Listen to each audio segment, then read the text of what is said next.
we're going to be picking up where we left off. Why is there a quick save that is after that? Let's open the quick save. Because normally at the end of stream, I'm pretty sure I saved that. I think I quick saved before I closed the game. Shouldn't matter. But we're going to pick up where we left off. And all that kind of good stuff. Because what we've got going on is we've been doing what I've been referring to as the Central Hive. When you're playing Kenshi, there is no Central Hive. We are making ourselves a Central Hive. We started with the Legendary Sword or whatever, Holy Sword or whatever they call this start. Where you start with like a huge bounty on your head and a relatively nice sword. It's like an Edge 2, which is pretty solid. It's not the best, but pretty good. But you are wanted. And then we've been treating it like the Hive Exile start, where you start as a Hiver worker who has been exiled from the Hive, and you just have to make it work. Now, with all that said, we have been doing what's been mostly a Hiver-only run. The only exceptions are we have let ourselves have a couple of the skeletons just to work turrets. That's what they do. They work turrets. Because people really wanted me to get Agnew and Sadneil and Burn in them. And with Hiver only, I technically can't. It's not some challenge run with strict rules. It's just whatever we've been doing thematic. Pokes in, checks calendar, double takes. Yeah, no, I've been saying for a good chunk this past week that I was probably going to do a bonus stream today, or there's a good chance I might. And then the reason for that pretty much came down to just the fact that... Sorry, I'm checking where we left off.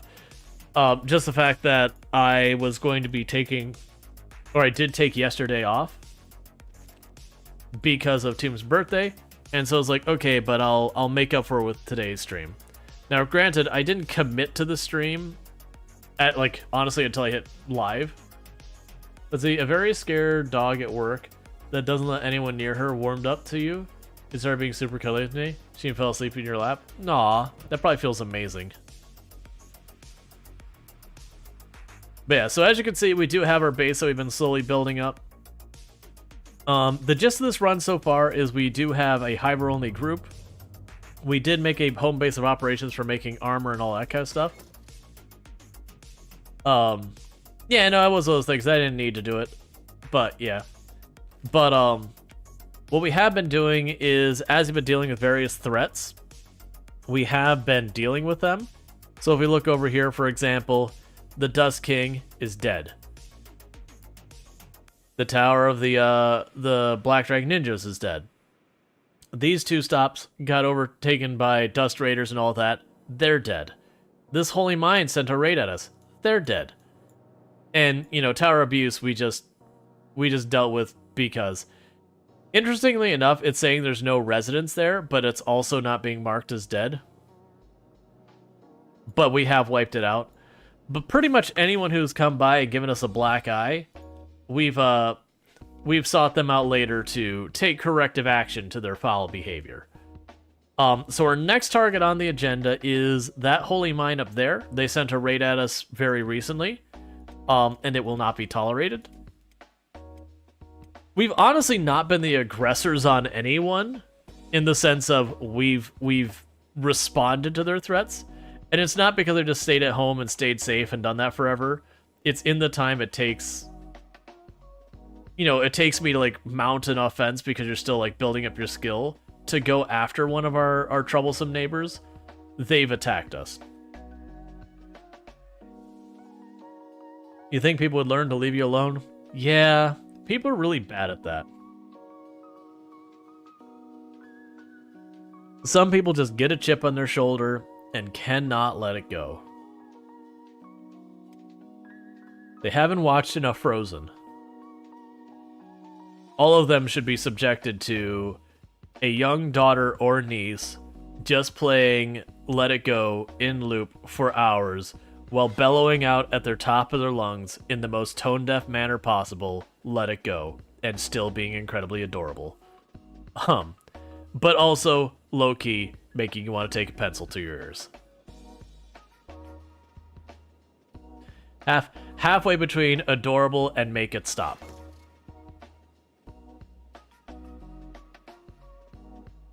Yeah, so the home team defense is getting pretty solid. I don't have to babysit it all the time like I used to. Because I would go away and then a group of beak things would show up.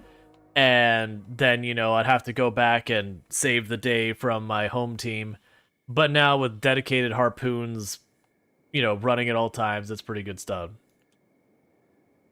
Hey, Bird and Sun getting that 135 stream streak. I really do appreciate that. It means a whole heck of a lot that you'd watch this much. So thank you again so much for that support. Yep, good old Cyber Beep.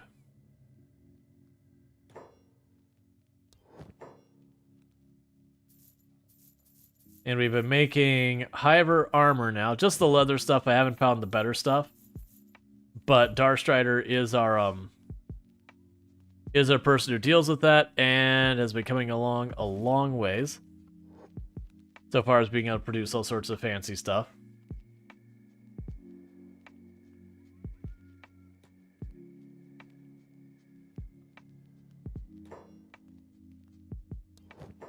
All right.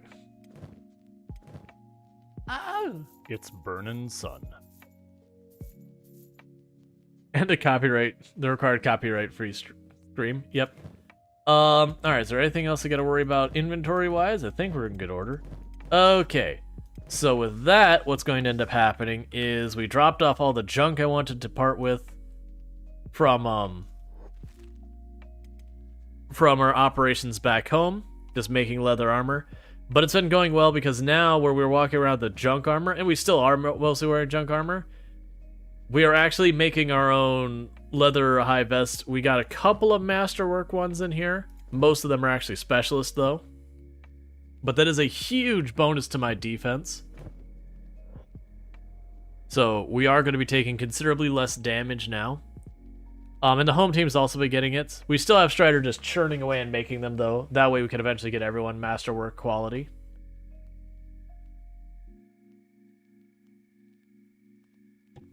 Sorry about that. We have been having a little bit of problem reaching some, like, farther destinations. Because we are starting to get a point of crossing entire zones to get to areas. But that's fine. Our stats are coming along pretty well. We're starting to get pretty close to the 50s. So far as our stats, like some of our stats are over 50 based on like whatever stuff we get. So we are starting to get stronger and able to take on more and more dangerous targets. Like where Dust Bandits used to like just knock us into the dirt regularly. We've gone to the point stat-wise that Dust Bandits, unless I'm already mostly wrecked, don't even like blip on the radar as a real threat. We just get a couple hits on us and otherwise we just mop the floor with them. Very genuinely, most of these characters could probably take on a group of Dust Bandits solo. Starving Bandits are no real threat.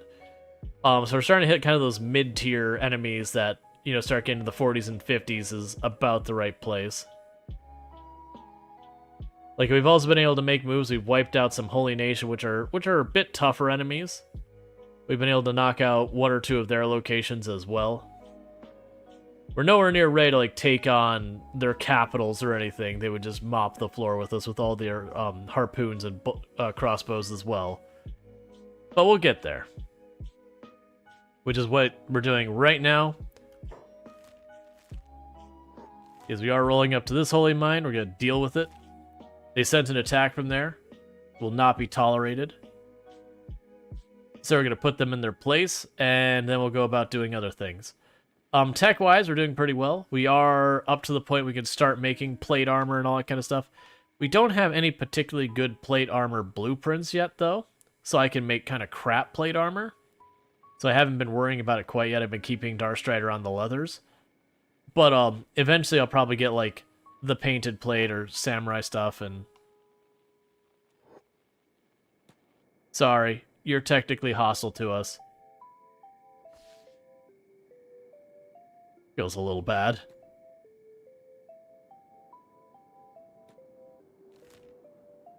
Feels a little bit bad to run up to someone who's just injured and just be like, whack. Just a little bit, though.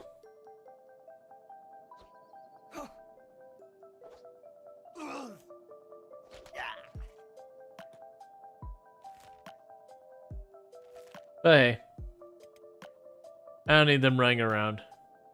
We haven't been the aggressor. Hey, the hungry bandits started it on us. We just didn't forgive them. We held a grudge. I still remember early game where they beat us up a bunch of times.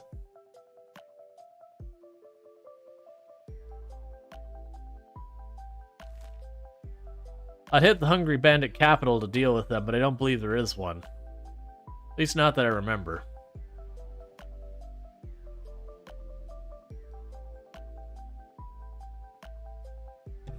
Alright, sorry about that.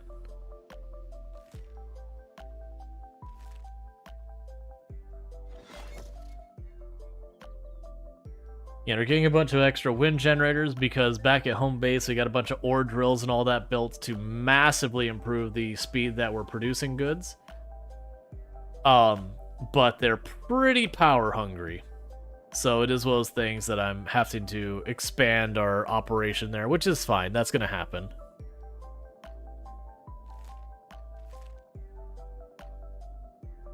And there is our destination. So the last one of these we hit was in pretty sorry shape that we were able to just kind of roll in and deal with it very easily. Okay, this one actually got properly stationed guards. Do we get a bunch of crossbows anywhere? No, they don't even have crossbow emplacements. Okay. Well, I guess we're just gonna go in the front door then.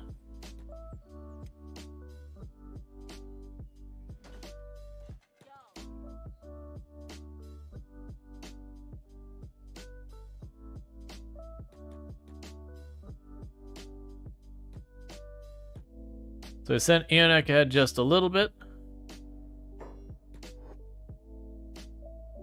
to pick a fight. Hey, JD2V0, how's it going?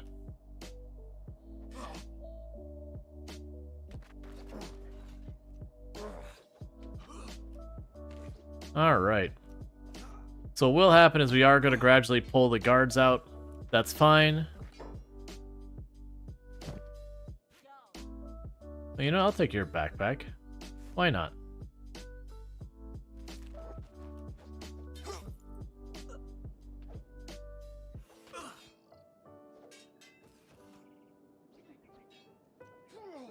Now, we're not here, like, by all means, we'll free the people, but I'm going to try to avoid doing the thing where I actually open their cage and let them out. Like, I'll just create the situation where they'll open the cage for themselves.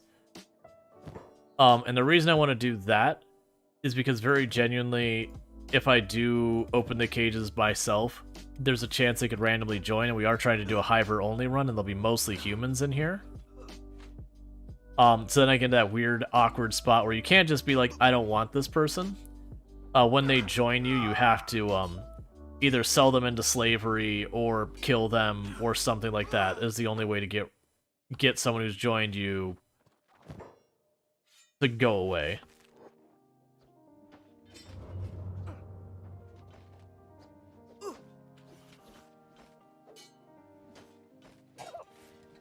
All right.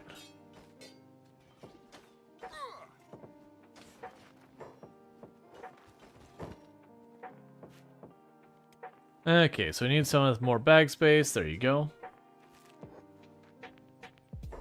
Where are you going? Not yet.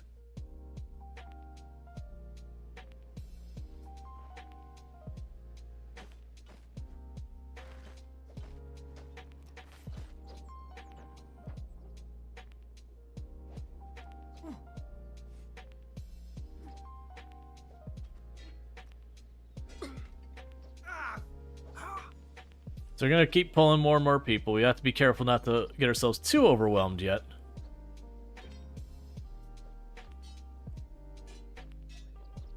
But we want to take their bandages so they can't just patch up and go right back out. Which is the reason I'm taking the time to stop and loot them for a moment. And we do also want to be able to back off from time to time to heal ourselves up as well. Because these enemies are pretty close to even with us. They'll have like the high paladins will have better stats than we have, but the regular paladins and various other people will probably be about even with us. Okay, you can grab. So Beep's over there. There we go.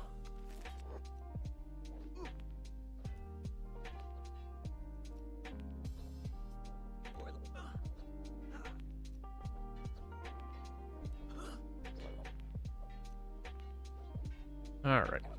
Oh, and we're also going to be incredibly wanted by the Holy Nation. We already have over $20,000 bounty just because of the start we took. It's one reason you'll see sometimes I'll have bounties that I'll capture that I won't turn them in. I'll just basically let them die kind of thing. Usually when they're like a leader for a raider group or whatever. Who else is nearby there? Rual's nearby.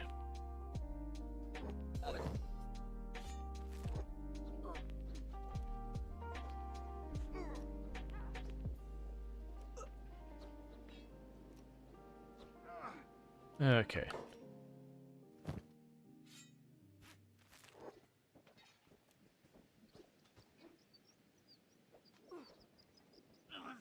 They've got 2 more over here.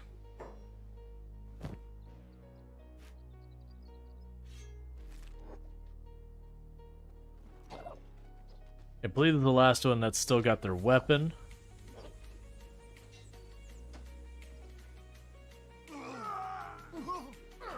There we go. More came out. That's fine. That's gonna happen. Any Sky Lasers of Death today? We probably won't be over in Venge. I don't think so. But it's not like it's impossible. Let's have you two back off. I don't want you to be quite that far out if I can help it.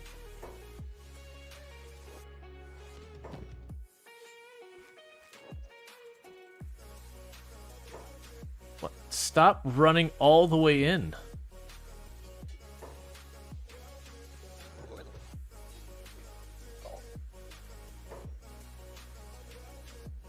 Who are you trying to reach? They don't have any crossbows or anything. Oh, they do have a crossbow. Okay, that sucks because that means running directly into their main buildings. I think we're just gonna let them shoot at us with a crossbow for a minute. Deal with the ones outside, because more than likely when we run to those buildings, there's gonna be a bunch of guards in there that we're gonna aggro once we get inside. So I'd rather deal with the ones they've already got aggroed out here and just take a couple extra hits and then go in there.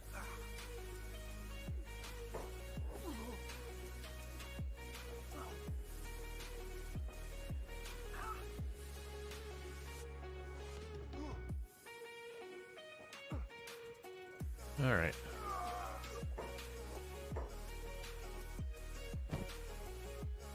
Oh, I didn't see the backpack. There's the one we just knocked down. Cool.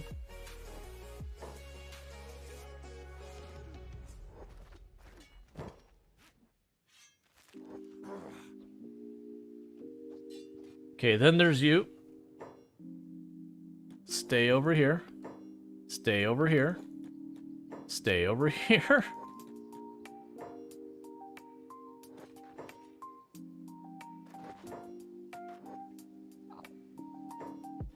I would love more than anything for this game should just have a don't like stay near party leader or something, or stay grouped, or I don't even care what the command is. Just so I don't have to grab all the ones that run. And I get it. We're having people attack us from a distance. They're just trying to deal with what they, you know, a threat. But also, it's incredibly annoying.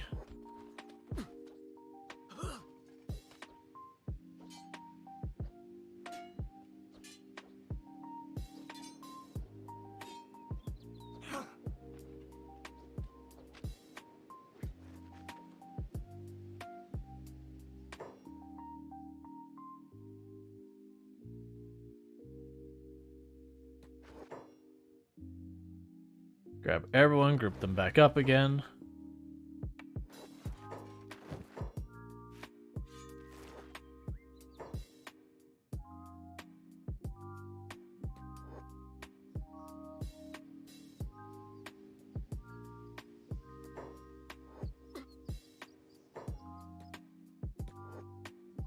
Because I really want to get them badging each other up, so that way all these injuries aren't getting worse.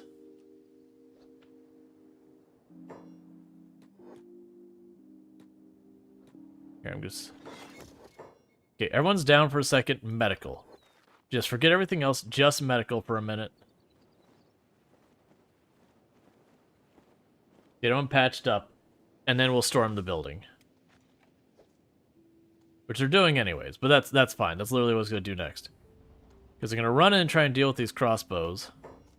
Surprisingly, no one downstairs. Okay, so it's literally just the last ones up here.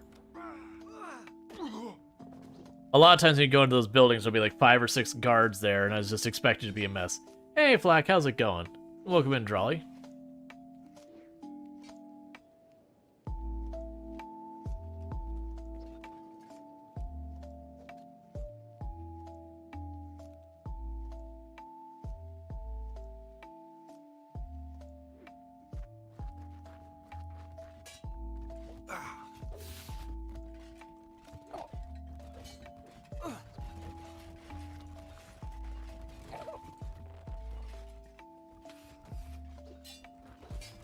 People are glitching through all the terrain. So you got just a scattered thing. Currently a pack of man-hunting tortoises. Always quite a sight to see. Yeah.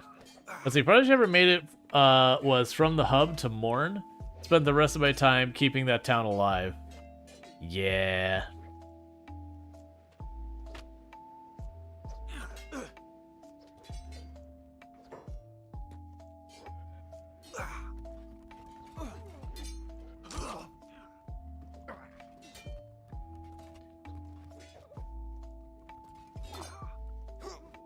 Yeah, so we're getting pretty split up all over the place because we did aggro a bunch of guards. They're just fighting everywhere, but judging by all the bodies laying all the places, we are mostly winning these fights.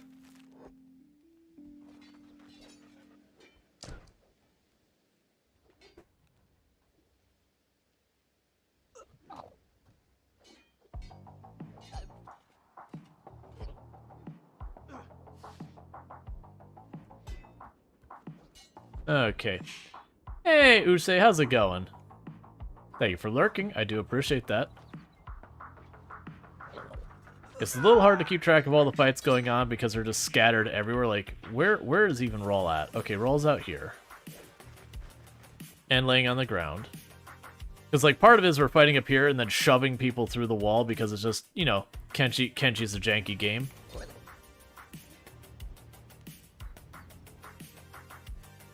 Alright.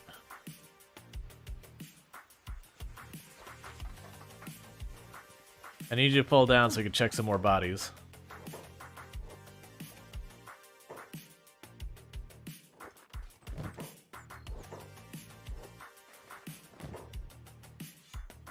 Okay.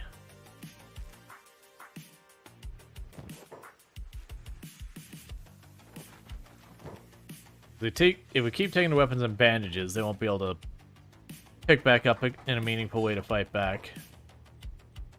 They knocked down Ionek.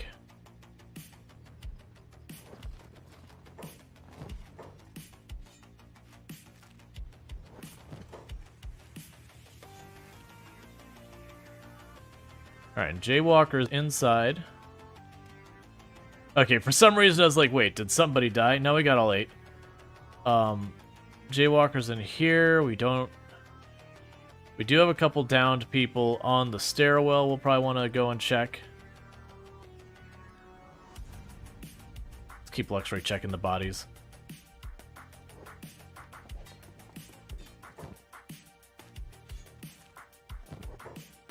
Okay, you're already looted. Was there one upstairs that needs to be checked? Yep.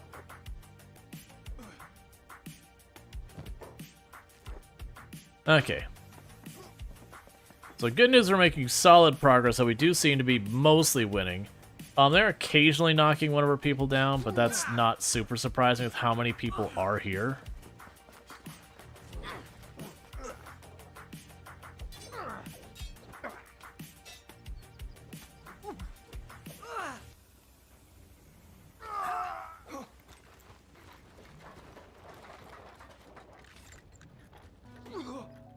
Okay, looks like a bunch of the slaves are freeing themselves now.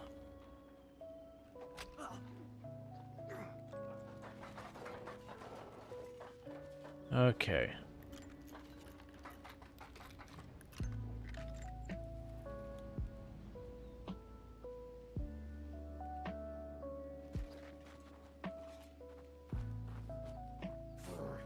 And pretty soon we'll have to patch ourselves back up again. And then we'll make more moves on the stuff inside.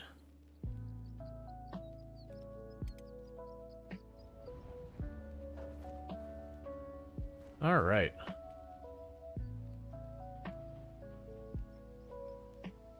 So honestly, that hasn't been too bad. Like I said, we've got people who are starting to get worn down, which is not unexpected.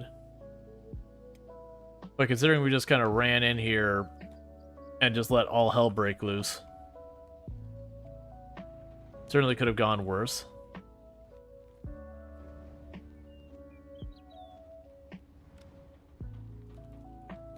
Is there anyone still up in here?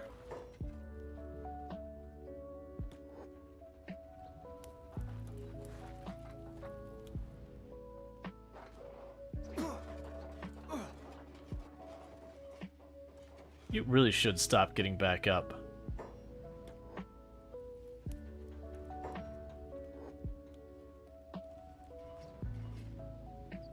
I see you over here with the bandages. Unacceptable behavior, sir. There will be no medical attention for anyone here who is not my people.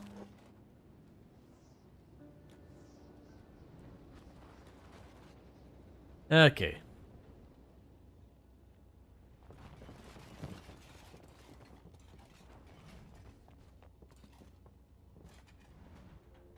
I mean, if you want to get up in front of me. How many hours do you have in Kenshi? In this run or in general? In general... Why is it being this way? In general, I have... about 700 hours. Just a bit shy of that.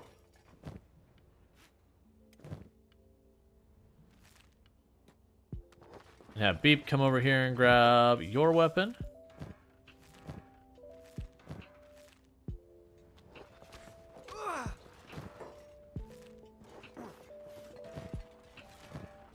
Just checking real fast in this building.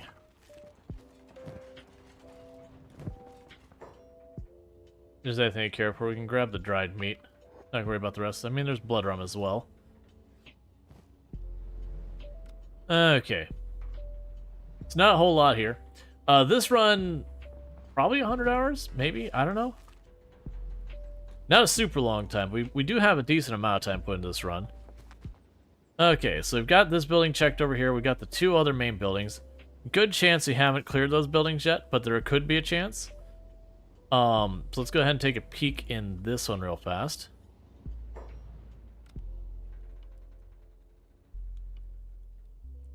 Alright, that's promising. So grab the dried meat and the cooked vegetables.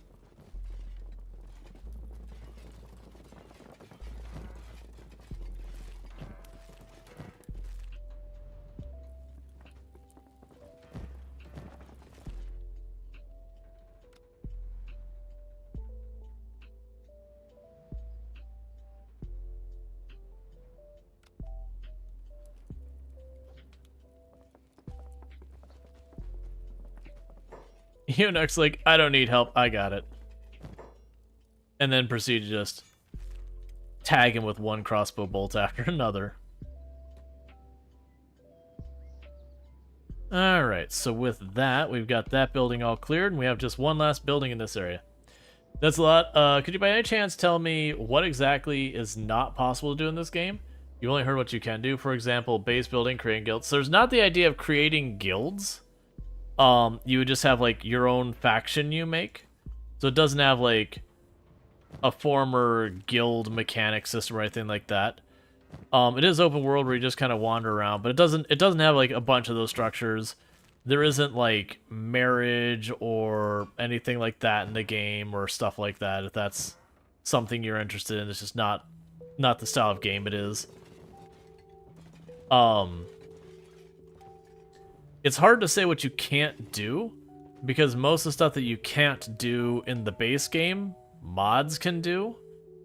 Which is one of the big draws of the game, is you can kind of mod the game to be whatever you want it to be if you're not happy with what the base game is. Another thing that the game can't do at a base is not be janky and have basic pathfinding. Because those are two of the pain points of the game, is that the pathfinding is atrocious. It's just, it is what it is. There are mods that are supposed to make it better, but it's still pretty sad.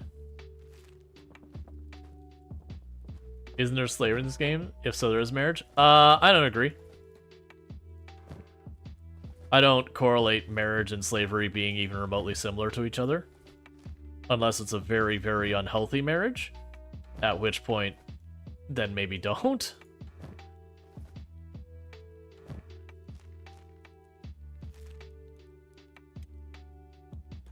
Alright. This may sound bad, but you're all in taking people as legal workers, just like going exiles. Yeah, it's a mechanic I actually won't, personally engage in. There's certain things that for me, even when it's a game simulation, whatever, it's just not something I am interested in, doing like satire, whatever you want to say, not satire, simulating, whatever. We all have our own lines in the sand of being like, what is the thing that's like, nah, that's just a little bit too far from my own personal tastes, and that's one of the ones for me personally. No judgment for people who do play it. It is literally a mechanic in the game. It's just one of those things that I'm even interested in, like simulating for the sake of simulating. Okay, so we have a bunch of residents here. We're gonna go ahead and hop back to our base ops for a minute and look at that, mostly to give them a chance to bleed out, so I can have the base cleared. But yeah, just like, I know the base game, you can't do cannibalism, even though there are ways to get cannibals and all that. But, it's just not a thing. I was gonna just do things in games you'd never do in real life. Yeah, no, and I get that. Like, I play RimWorld as one of the games I play the most on the channel. But even then, like, when I first got RimWorld, I would do all sorts of, like, the cannibal runs and all that kind of stuff.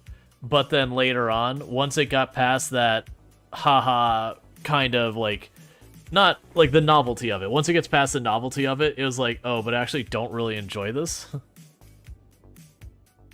So I just don't really do it anymore. Because to me, games like RimWorld are actually harder to do. And more interesting to do not doing those things. Like, by all means, you can do them. They're game mechanics. But yeah, no, I'm not the kind of player who specifically seeks out being like, oh, I can't do this in real life, therefore I want to do it in game. Like, I'll mess around with it usually. But then a lot of times after it's gotten that like novelty factor done, then I don't circle back to it.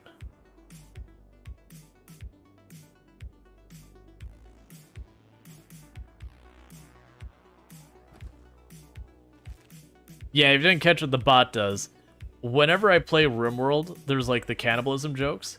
It gets to the point that you actually get really tired of the cannibalism jokes. Which that's not what you did there. But like, you would do anything. You'd have, you'd have 10,000 food in your freezer, and you'd have like a cold snap. You're like, oh, it's time to eat, people. It's like, no, why would I do that? Everyone will have a mood break. And it would get to the point you'd actually get incredibly tired of the jokes, to the point you didn't want to play the game because people just couldn't manage it. So we do have the bot when people mention cannibalism. It replaces it with tacos. As a gentle whatever. Yeah. Yeah, I figured, because like I didn't want to just be like shut down auto mod it kind of thing. because then people, you know, think it's just automod being automod and like try and come up with ways to going around automod. And so I'm like, this is a way to make it very clear that's like, look, I understand. Plus, it adds all sorts of funny things because, like, for example, we're playing a game that one of the factions are called the Cannibals. So you just gotta watch out for the tacos. The tacos will come and get you.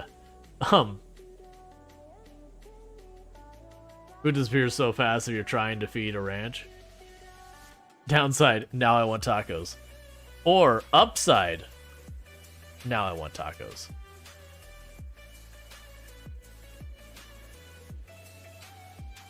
Okay. But yeah, so we've got all this running. It looks like our power is more than good because we built all like the small turbines to add in here. So we're doing pretty well. Our base is in Shem, for those who don't know. So we deal with like lots and lots of random annoying people.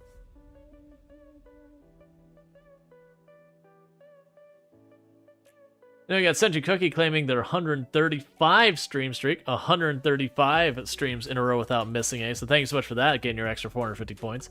The other downsides will never know what someone means when they say, I like eating tacos. Yeah, tacos. That's what they mean. There's no second option there. Dude, you always go out, go all out with the walls, do you? Well, I mean, I enclose the area so I can control where they go. Basically, I just want to have room to expand. But yeah, no, I always want to have, like, a decent space. Like, the only way I've found that you can have bases where you don't have, like, these kinds of walls is either one, if you're deliberately trying to make like a really small base like this big, or if you build up like on ledges like this, sometimes you can just put like one wall on one side kind of thing. But yeah, now then when you have set up a base like this, we're pretty settled. How are we doing on our armor? Lots of specialist grade. So you're working on that. We've got them. How we got going on over here? Are you all dead yet? No. Who is alive and where are you? Okay, you're still actively working on the dying. You've already died.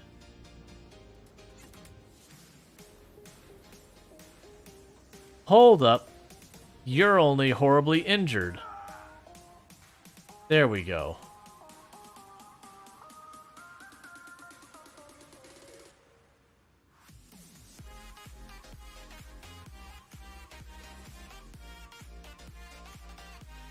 I have no idea what you're talking about, Gabe.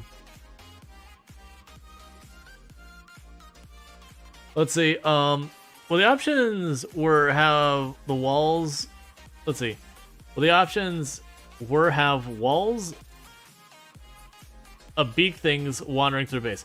Oh, yeah, no, that's absolutely the reason we had to enclose it, is there's so many beak things in Shem that I just had to give them some type of area they had to work their way through.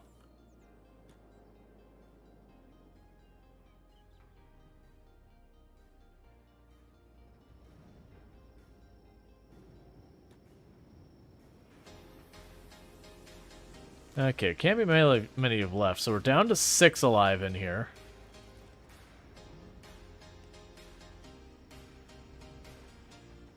So you're unconscious with limb trauma, but you're fading fast. You're dead.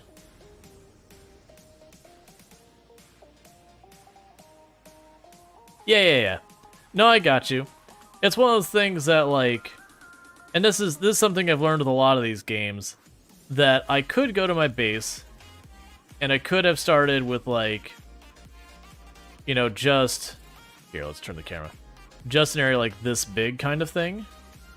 But part of the things, I like to have my resources inside my base. That's part of the reason we set the perimeter what it was. I have that chunk of resource over there, and then we got our copper over here. So I've got, like, all these resources inside the perimeter. Because I want those inside so I don't have to worry about, like, the person running out to get copper being caught by a beak thing.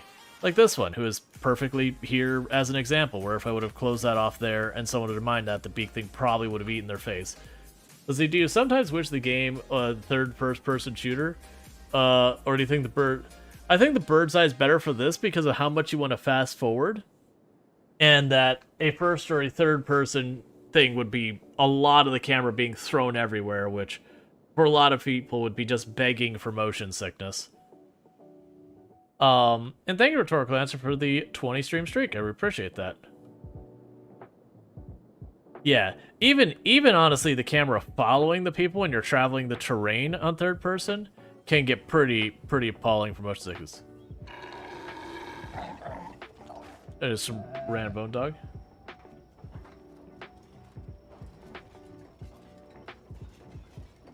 Oh yeah, no, I don't deliberately maim my people.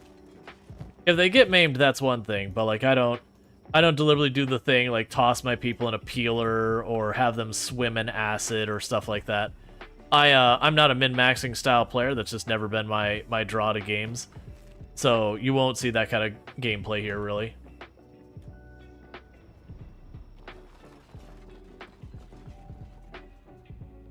Every single time we've gone to these places, we've had random like shinobi thieves show up and just cause mayhem as well.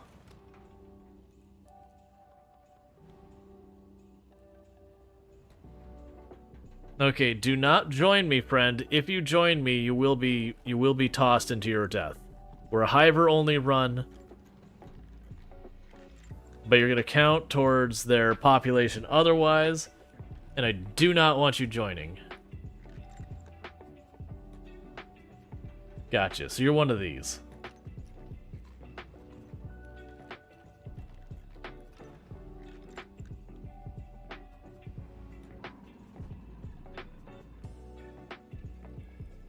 Okay, do we see any other prisoners in here that we got to let out of their cages? Because I have found a lot of times the prisoners will count towards the population. Oh, I see. You're in recovery coma because someone managed to bandage you up. Do you control several people in this game? Yeah.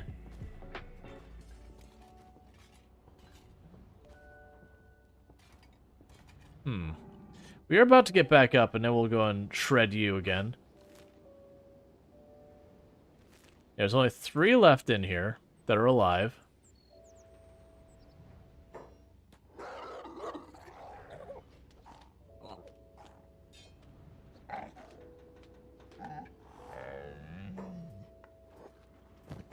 Okay. Speaking of min-maxing, there's a new div printing method in Path of Exile, and there's a mod that drops would just turn into divs. So people are opening hundreds of maps looking for the mod. GGG hit it hard last night. Div instantly plummeted from 100C to 120 in 30 minutes. Yeah. No, when they've had those kind of things where it's just like straight up, you can just infinitely make money kind of thing. They usually will tackle that. Like, they do a pretty good job about just not mid-league nerfing something like that, unless it's, oh, very obviously this breaks the entire game's economy. Now, I'm definitely in the camp of I don't care. Like, the economy can burn in the game, because I don't care about trade. But I also understand a lot of people trade league is where it's at, so it is what it is. Alright, so we are going to go and hack up this guy real fast, because they managed to get a bandage off. Which means we gotta... Well, of course, we knocked them out without causing a bleed. We'll have to do it again.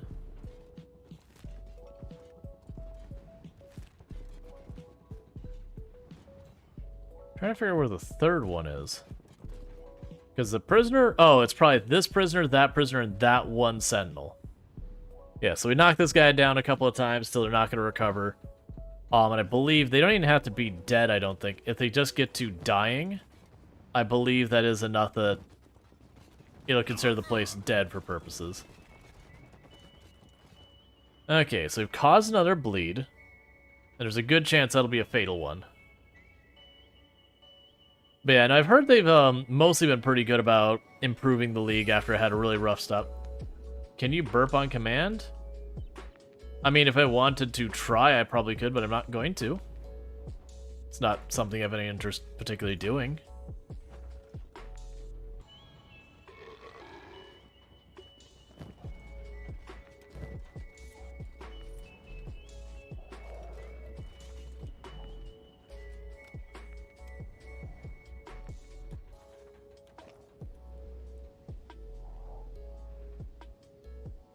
I hear a bone wolf fighting someone, but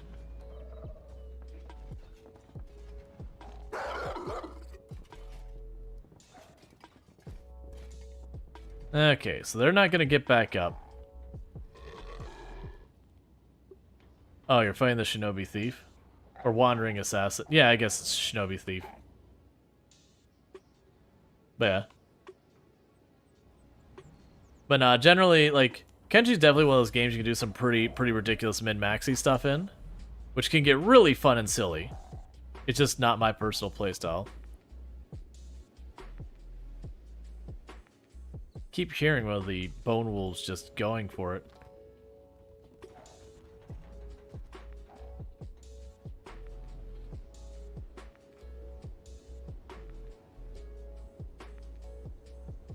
I know it's sleeping in those beds over there.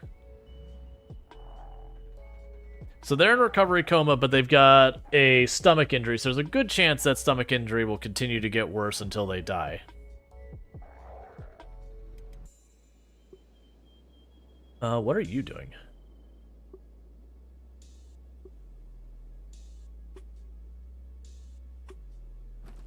Okay, so we don't have a ton of ore stashed. We've got a decent amount of plate there. Starting to get iron plates together. We've got our construction stuff going. We're still doing good on food. That we're mass producing food now. It's not good food, but we are mass producing it. We are making rum as a way of making a little extra income. Darstrider's still making their armor. And then we have literally maxed out our medical supplies. Is your inventory full? Okay, that's a problem. So, what we're just going to go ahead and do for this real fast is... How about you not worry about medical for a little bit here? Actually, we'll do this differently. We'll keep that in that position, but we'll go to the medical here, and we'll say Q, don't do medical for a while. Because we've made too much. Let's see. I believe we have just regular storage here somewhere. That's our food storage, that's meat and all that. Pretty sure we had a box or two. I think it might be in the bottom floor of the first building.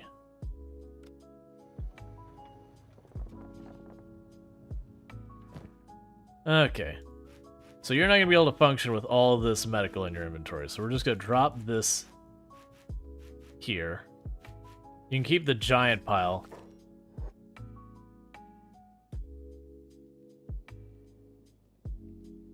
Okay, so we've got...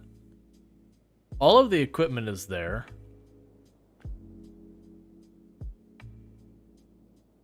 Alright, so we're getting pretty close to the point where we're gonna need to get more production stuff going.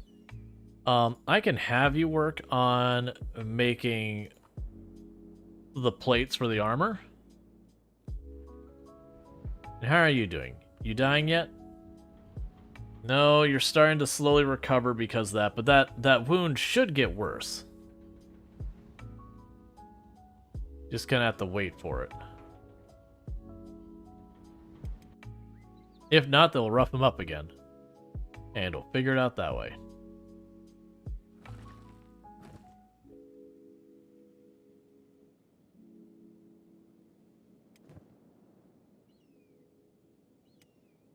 Alright.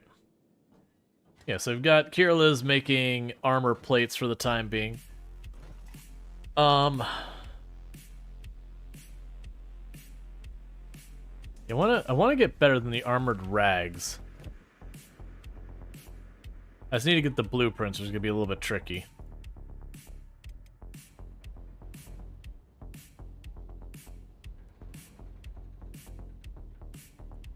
Yeah, so recovering because they previously were bandaged. But because that wound is still bleeding, it should eventually go to like double arrows, and then, you know, they'll bleed out rapidly. But I believe until they're gone, they won't consider that place wiped out. And that's fine. We'll wait.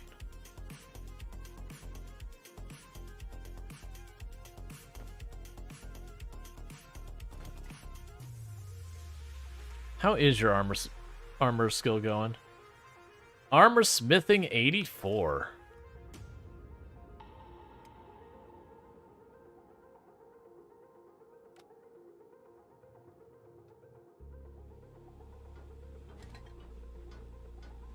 And meanwhile, Carol's working on that. Is already at armor smithing 32, which is excellent.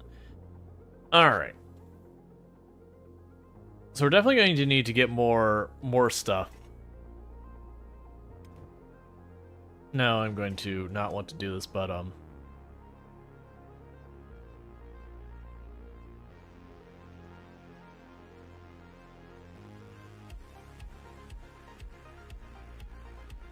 yeah, I don't really want to use that.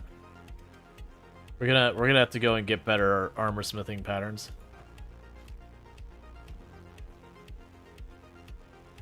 Almost a baby?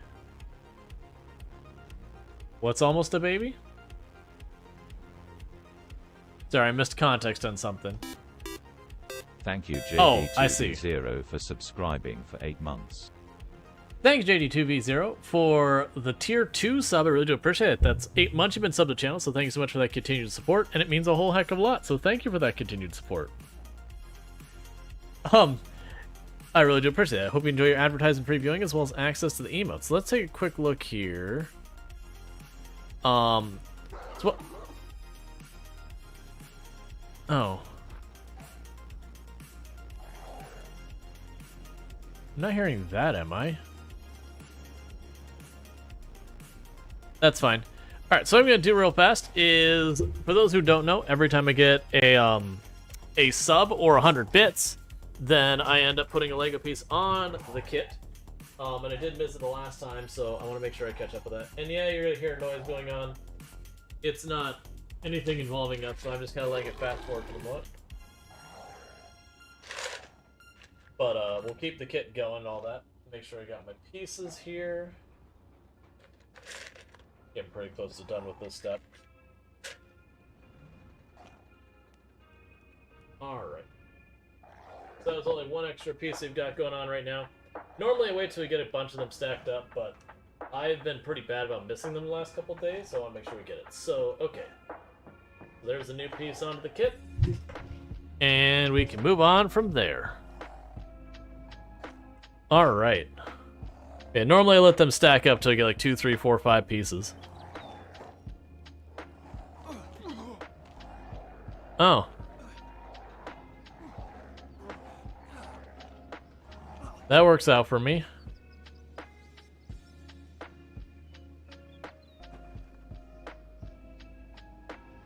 There's apparently another guard out here. And, just got horribly mauled by a dog. So, you know, that's good. Oh.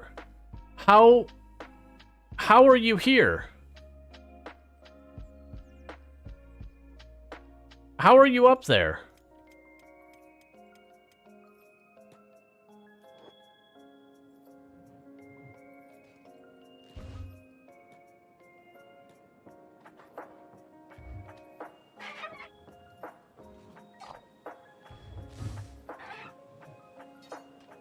Okay, because the gate's closed, and we're not missing a wall. And I did already have my people run through. Like, we did the whole check where you try and run out of your base again to see if something happens. So something glitched.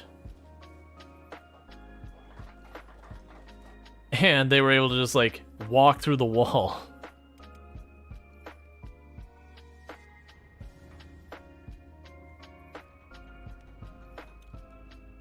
Okay, come on, buddy. I can't rough you up until you get up. And you won't die until you bled out.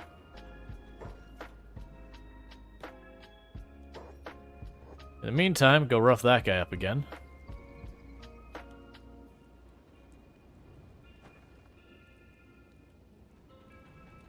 There you go, you've got a really bad bleed on your chest, so you'll die fast.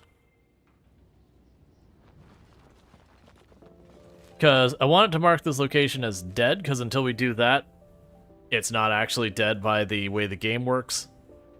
So I've got the 2 guards here that need to actually die. Don't forget to loot beat things. Yeah, I've already got someone set to forage. That's actually what I was checking, is that Conrite had started to forage it on their own. So they've already got the rules. As long as the big thing dies near the base, they'll run and grab the body and do what they gotta do.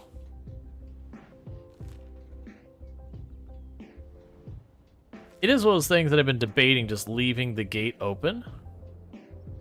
There's a risk with that of enemies being able to run in and cause mayhem.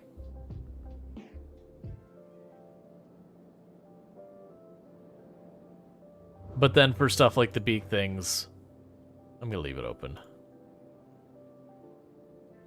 We'll see how it goes. We end up running into trouble from that, then we can go back to keeping it closed.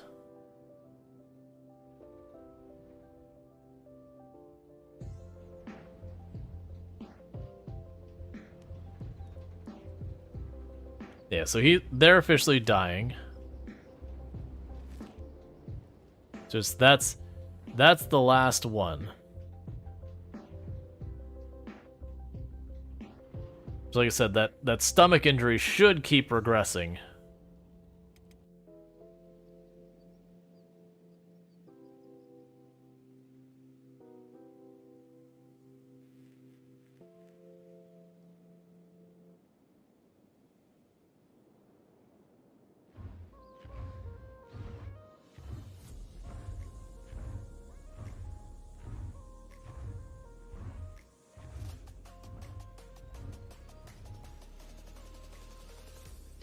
All right.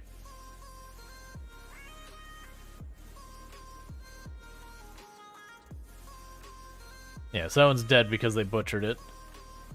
And then the one who usually processes the bodies is you.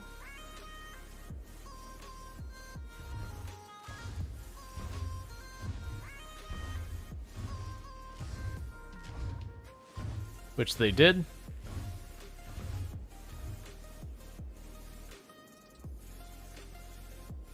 Alright, cool. And that's without having that much turret skill, so it looks like they're going to do that. Yeah, that's right, for the Holy Nation didn't even get to the gate. Yeah. We can see some of them are managing to get pretty close to the gate. The big issue is they want our people to be able to walk out and, like, you know, loot the animal bodies and all that for their materials. And they won't do that if the gate's closed. Okay, so they're officially losing health now. And like I said, that should go from being a, you know, fairly bad injury just getting worse and worse until they're dead. So it's just a waiting game at the moment, unfortunately. But that's fine. That'll be one less location I gotta worry about. That they attacked us from here, and now they will be dead. I don't think we're anywhere near ready to tangle with Bad Teeth. We did hit some of these outlying ruins as well. Pretty sure we hit the Lost Armory? Yeah. Doesn't it tell you if a large raid is coming? It does. It can be easy to overlook, but it does. But more likely if they do, they'll run out here by the gate, and they'll be like, hey, we have demands. I could slam the gate closed in time.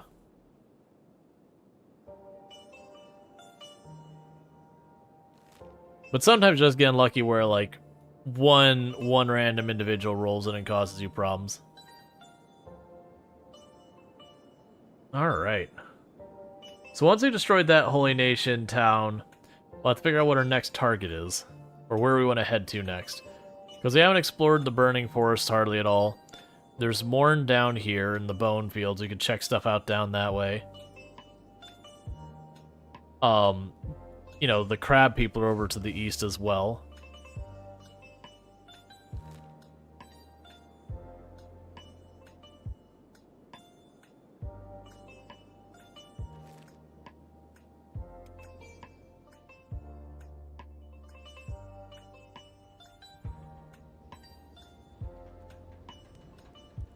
Okay, so you've officially died. So it's just them, and then our prisoner.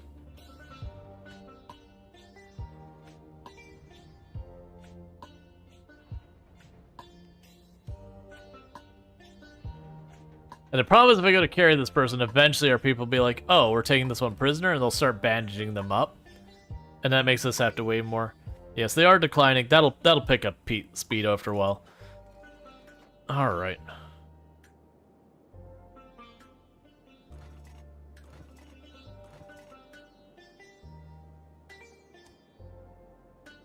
Yeah, so we can make the ragged shirt. Let's see. 60.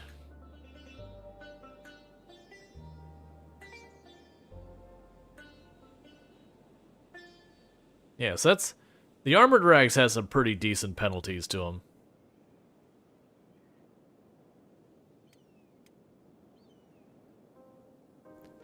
I'm going to tell them to repeat it, though, for a while.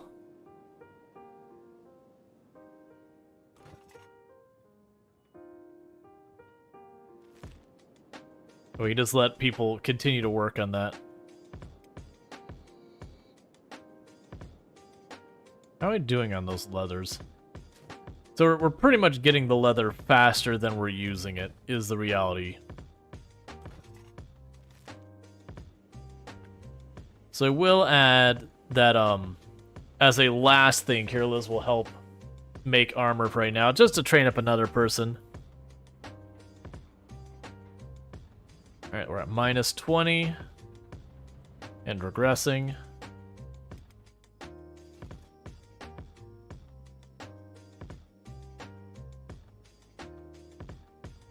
Because one of those things that we could craft weapons, but the downside is, in the base game without mods, you can never get metal weapons, so it's just kind of one of those things that if you venture the world, you'll just find better weapons than you can ever craft, which is fine. But it makes investing your time into crafting weapons not as meaningful. So I tend not to worry about it as much.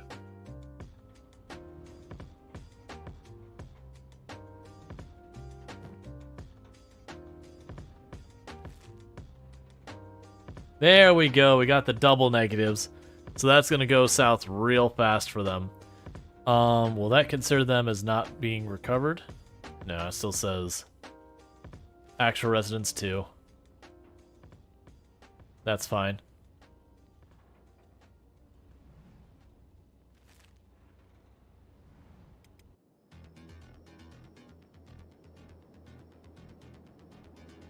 You just want Hiver blueprints? Yeah, and that's the thing, is I would like to go and grab the Hiver plate armor. The problem is the Hivers won't trade with me unless I have someone who is not a Hiver do the discussion with them. At this point, we are enemies of the Western Hive, so they won't talk to us anyways. And then the Southern Hive is always enemies by default. And I'm trying to think if there was a third Hive. But either way, the Hive, like the various Hive factions, I'm just gonna have to fight them and deal with them. That may be where we head to next, is go back for the Western Hive and start trying to do some more damage, because last time we got pretty roughed up. Just the way there's a river bisecting that hive kept it resulting in my characters pathing into the river where they couldn't fight. And then when we get knocked down, they dump our bodies in the water, which means we couldn't patch up between fights very easily.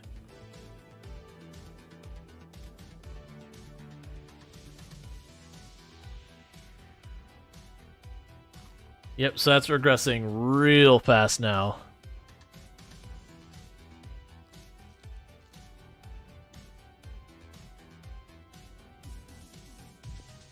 And I should be able to run out into the distance after this guy dies.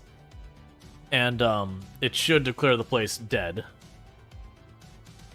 So if you send Sad Neil, they know he's part of the group. Yeah. Because our faction is considered enemies of the Hive, anyone in the faction, you can't just like downplay yourself as not part of the faction.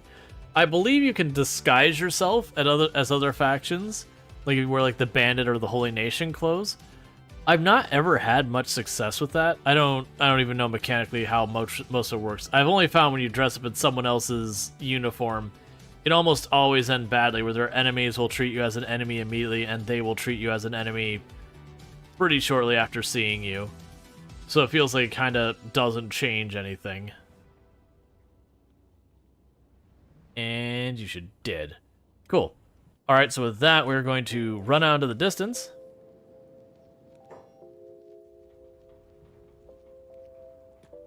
Hello there. Hey, Bentley, how's it going? Oh, I don't have the queue up. Queue... Start.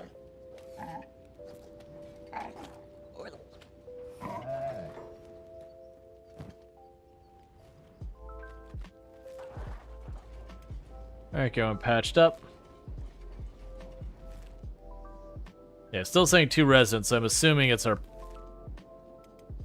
It's the one that we're carrying and the one that's being freed by us are the two. And again, we don't accept them joining us.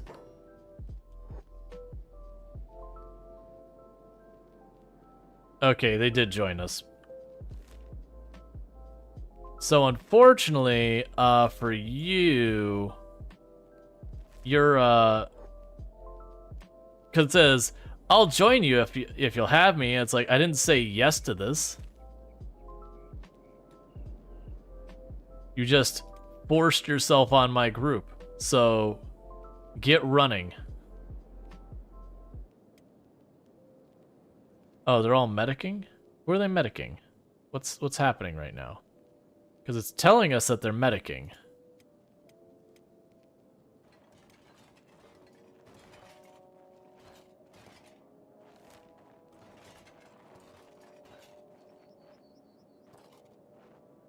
Still says 2.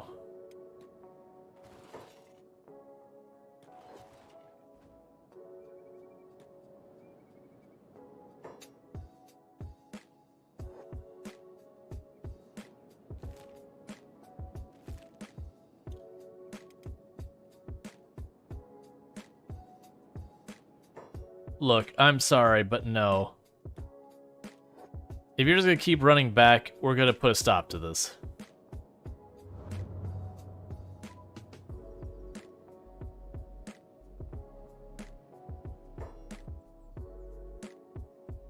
Because there's a whole thing where sometimes they will just always go back to their cells and all that.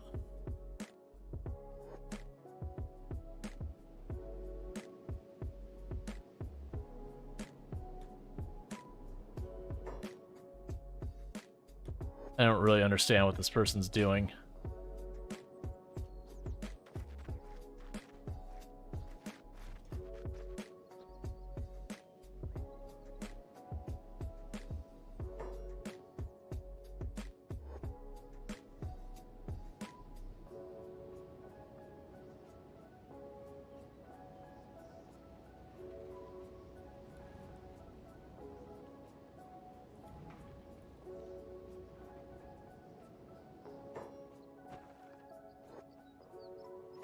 Okay, now consider them escaped.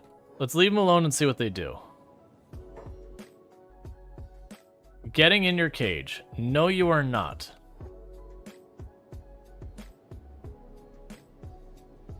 That's the problem, is they're just gonna stay in their cage, and just game mechanics wise, they'll never starve. And I actually don't think our characters can even hit them melee. I think it's basically on Eonek. Because friendly fire and all that can happen, it doesn't really care.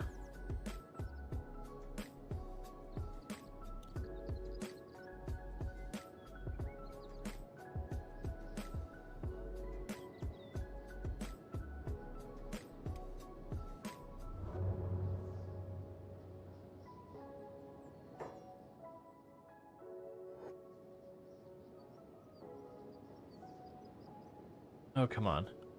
Alright, so do have a bleed on them, so they should eventually pass.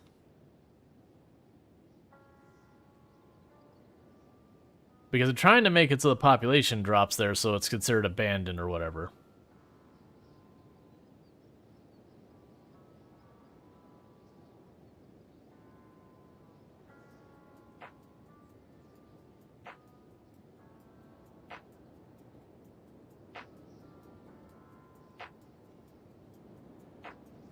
No, seriously, how long am I gonna chase this person around?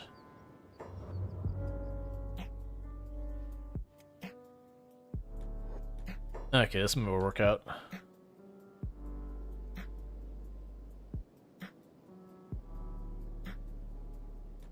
Please tell me you did not bandage them up.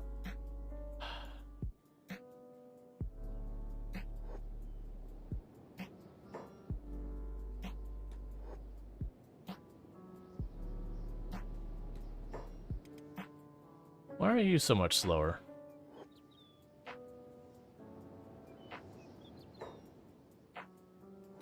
I want the starving bandits to attack the person. Alright, it's because they have you set to walk.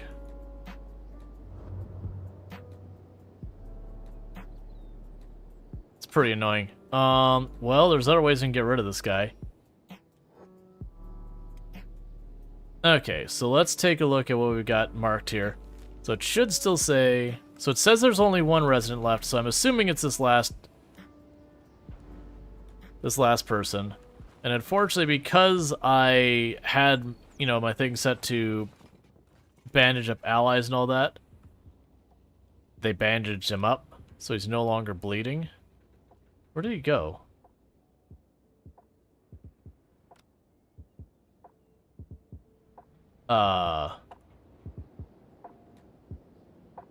Is there cages I'm missing? I think there was, actually. I think that building? It's one of these two buildings. There's a whole room full of them. Oh, that is not what I wanted to find. Okay.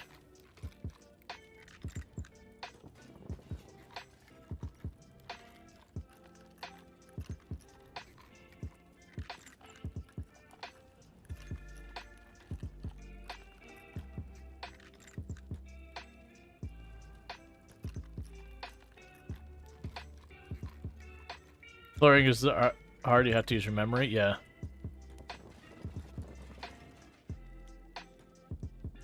Okay, we got another one back here.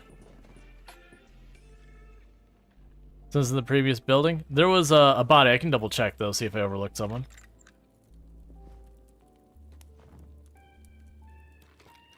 Yeah, so you're the uncooperative one.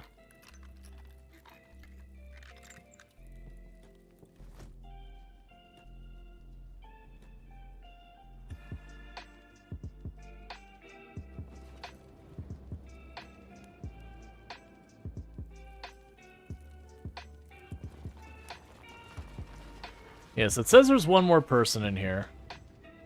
Yes, they're dead. There's no one in the cages there.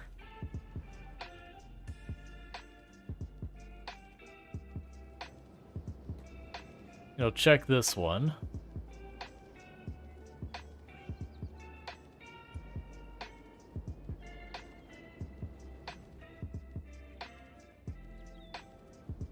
No cages here. Can I pick up the other ones here and carry them away?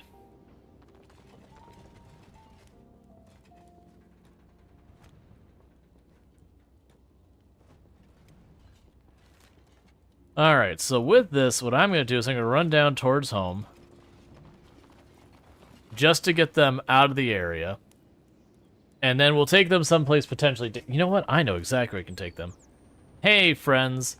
Let's go visit the acid rain real fast.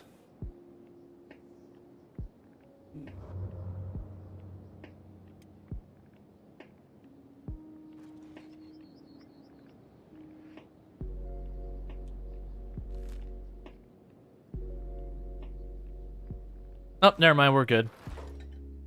Is now declared dead. That's all I need. I don't actually care about these people sticking around with us or anything. I just need the site to be declared dead, because once it's declared dead, then most of that stuff just gets reset. Could you not keep picking them back up, please?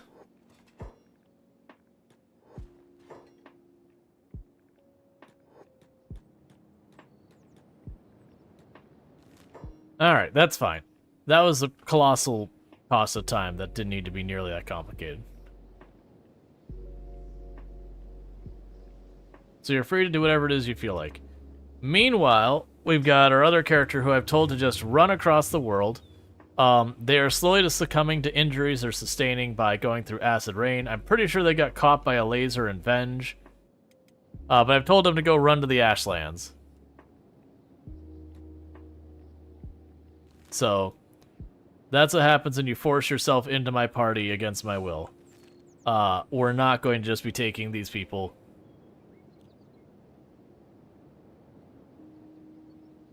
We freed them, but we're not welcoming them to our group. Runs past, I've done the whole thing where you build up your entire group purely on rescuing people. So you start early game with a ton of stealth, you sneak in, grab someone, run them out, and see if they'll join you, and then, you know, maybe you get 2 or 3 people that way, and then you hit the next location, you get yourself a pretty decent group, and then you start taking on whomever. Alright, so we're going to drop by the hub, and then I'm going to move towards this village over here, and just see if we can't make any progress there so far as getting our... more, some of, like, the better armor, like the chain armor or whatever. Ashlands is that down south? Yeah. Yeah, so I've got the one person on their way towards the Ashlands. They'll never make it. There are way too many dangerous things along the way that it's just a matter of time before something comes after them. And if they do make it, they'll still just die because they'll be in the Ashlands, which is one of the hardest zones in the entire map. Because, like, both Ashlands and over here in Arach, both of them, you're basically under constant siege of pretty dangerous enemies that come in pretty big groups. So it is one of those things that's just an absolute meat grinder to fight your way into the person you're trying to catch in there. We found a secret drug farm. Cool, man. Doing a good job over there.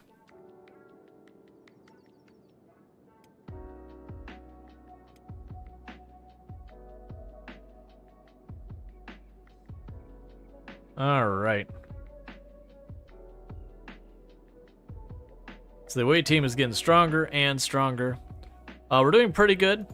We've got, like, for example, Rual's now running around with a Matao katana. Beep doesn't have anything that special. We have a Matao polearm on She-Wolf. I believe Luxray has a Matao saber. And thought there was one more that had a Matao weapon. I guess not. Yeah, so we've already got 3 Matao weapons. So ditch the Holy Sword. No, I still have the Holy Sword. The Holy Sword is like a main hand katana or whatever. But then we got like the Ninja Blade katana, so like the indoor use katana versus the outdoor use one. The outdoor one is the legendary blade we got, you know, per the story. How are you not dead? Like this tile that they're on is dangerous because there's so many dangerous wild animals on it. Man, like the fact that you made it this far across, I was expecting you to get caught by the bats. Like these bats up here will absolutely wreck them. Oh yeah, that'll work.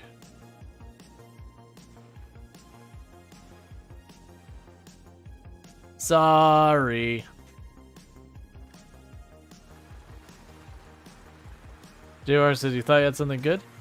I mean, you got a prototype, or sorry, you got an Edge Type 3, which is really good. It's not Matao good, but it's just a hair below that. It's like second best tier you can get.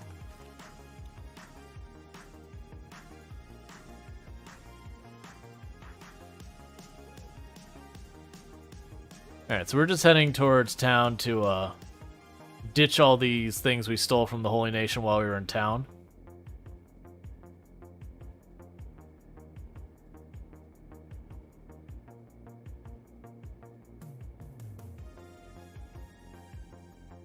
Yep, the best is Edge 2. I'd believe it. So yeah, that's the reason why it makes sense to level your armor smithing in a big way. Because you can get like best in slot kind of thing from the armor smithing. But when it comes to weapons, it's 2 full tiers below the best is what you can craft, and you can never craft better than that without mods. So it's kind of one of those things, it's not worthless to go into it, it's just one of those things that you can just get better by fighting stuff that's not even really that bad of a fight. For a lot of it. There's a couple of them that are pretty brutal. So it is kind of one of those ones that's just like, there's just not a big motivation for going after them or whatever.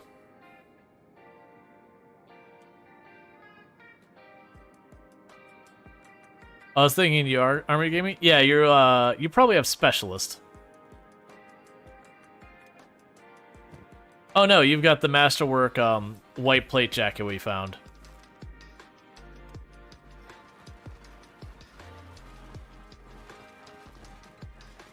Alright.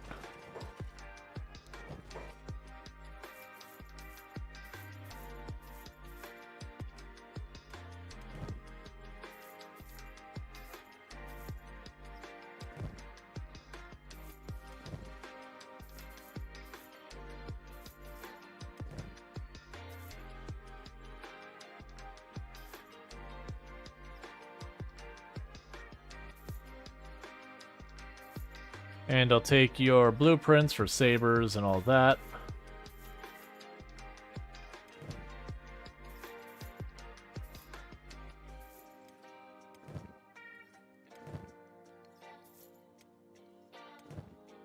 Okay. And we could just learn those real fast, even though I'll probably never use them.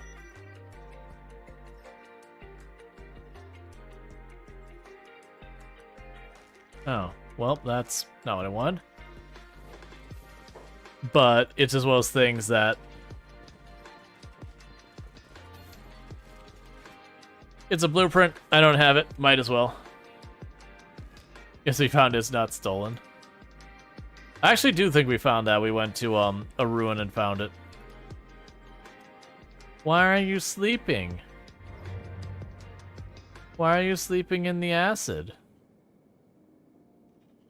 It's probably fine.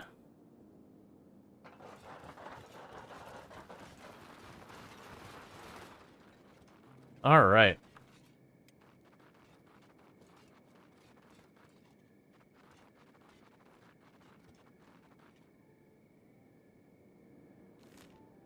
Yeah, so we've already wiped out this of the Western Hive, and we're going to move on to the next one. We're mostly interested in trying to get the blueprints for the Hiver armor. Because if we can get that, then I can start making better armor for our people. And that would be a huge win for us.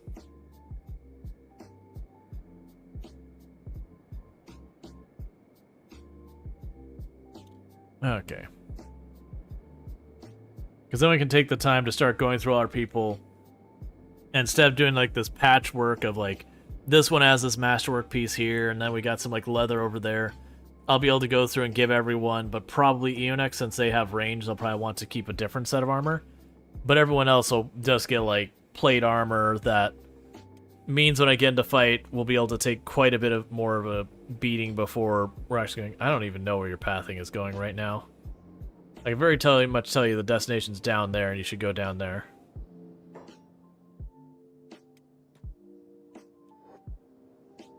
Dust bandits, I assume? Oh, no, hungry bandits. That's... They're gonna last like seconds. Get hit for a bit over a third of their health per swing.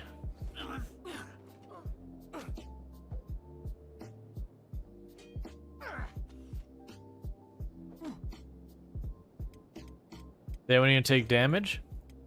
Didn't even take damage. Straight up got wrecked. Maybe make a fourth group for the uninvited? Oh no, that's gonna be such a rare issue. Like, we've already sorted out. I don't know what you're talking about. That person definitely went on their own and did not go off and die. I do dislike when games do that, where they're like, here, we forced this character on you. Like, you did a thing that you would do anyways, but they don't give you the option to say yes, no. That's just like a thing. Like, RimWorld, when they do it, a lot of the times it's a decision where it's like, this character's like, hey, they're not willing to take no for an answer. Sure, then I kind of gotta deal with all that stuff. They took a long walk off short period? Yeah. Your friend disappeared? That they did.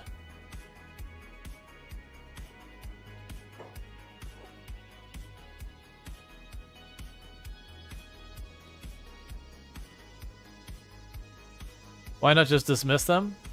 Unless I'm missing something, I don't believe there's a dismiss option here. Unless I've been overlooking it for all these years. There is? Well... Oh, I bet you it's under squad.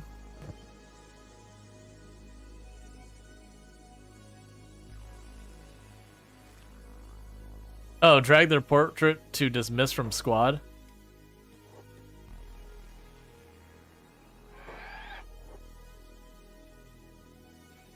Gotcha, well now I know. I also realize we're now in a fight with, is that 5 beak things? It's at least 4. Ah, that'd explain why there's so many beak things right here. Well, let's go grab some eggs.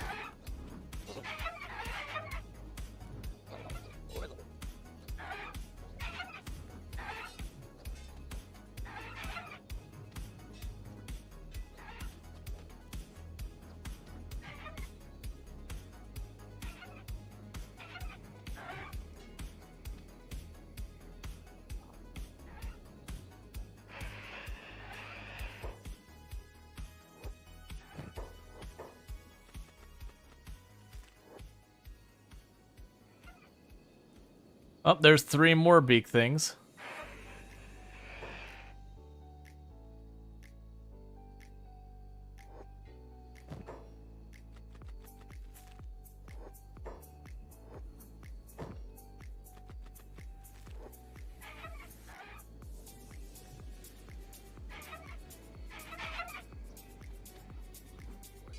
Yeah, no, that's definitely not particularly good UI.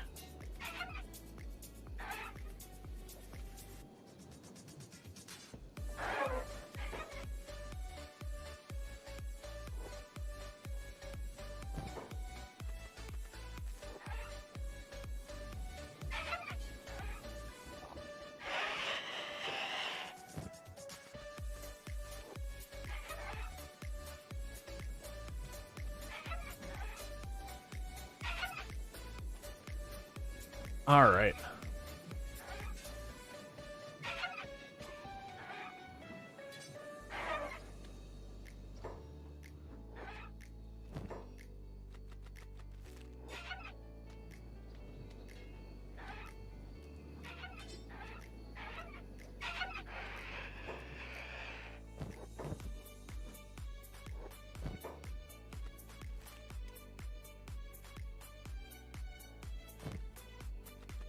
And I'm only taking the meat because we're going to be taking a whole bunch of these eggs. I'm just taking the meat so that they don't get back up.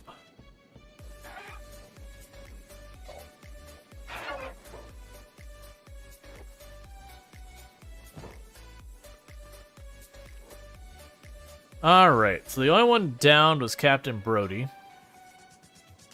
And they're not going to go comatose, they're just downed.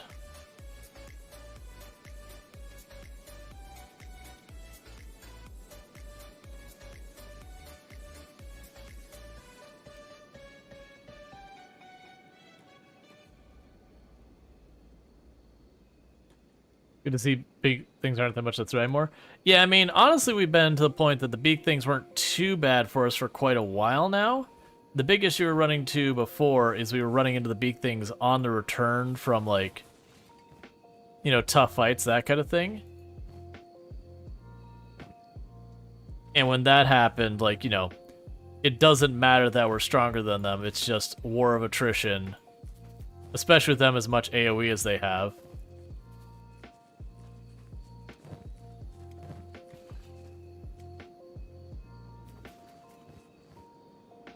Well, we're going to take a quick detour from our previous plan, and let's go visit Squin with a big giant pile of beak thing eggs.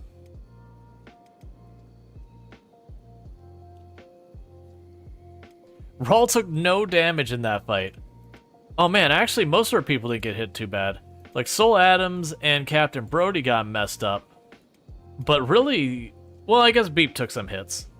But really, for the most part, we got out of that relatively unscathed.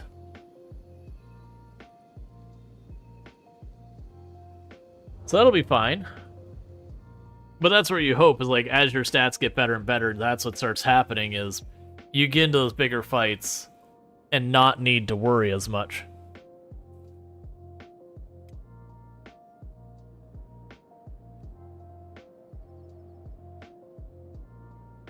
Especially with Rual fast approaching 60 attack.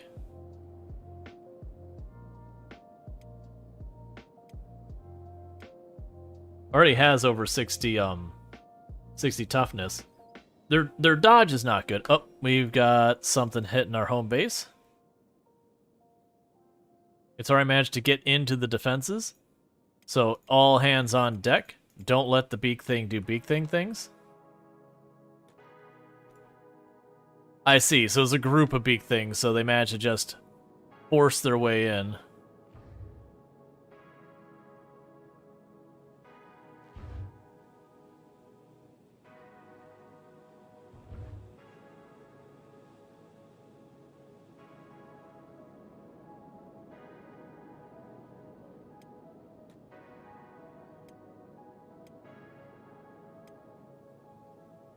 Get you over here to deal with that real fast.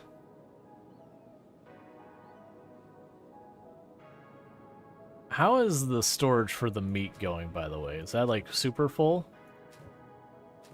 Okay, not yet.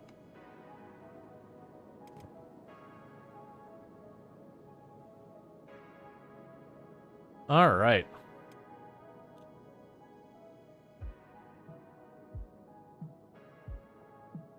Yeah, I do plan on getting Burn as well, to be another one to toss up on the defenses. We'll probably actually capture the occasional, skeleton just to sell stuff. Just do stuff. I was in for 50, and Brody is probably... Is he in 40? No, Brody's about 45. They're all doing relatively well.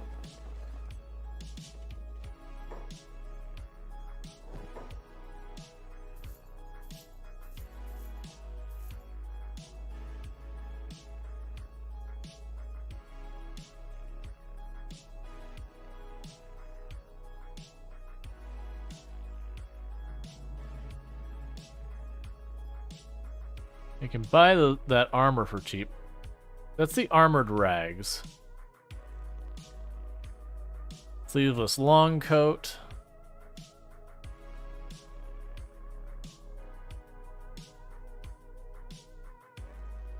Basically seeing if there's any of these patterns I want to get. I got excited when I saw samurai. So we have the mercenary plate, which is that's the mercenary leather. So mercenary plate would definitely be one worth considering.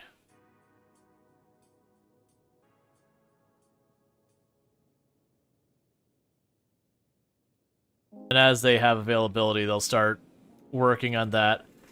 And what'll happen is as we get more advanced levels, the penalties will get lower. But I am looking to try and start getting our characters to have proper armor on. Versus the patch job we've got of equipment so far.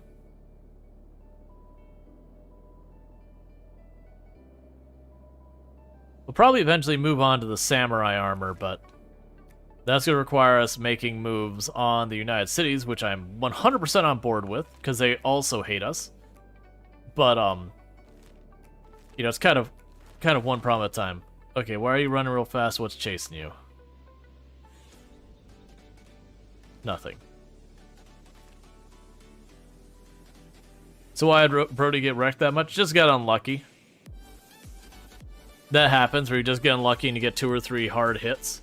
Because usually what happens with a lot of those things, especially with groups of enemies, it's you'll take one hit that staggers your character, and while your character is staggered, they'll take 2 or 3 hits. So they'll go from being fine to really not fine pretty quick.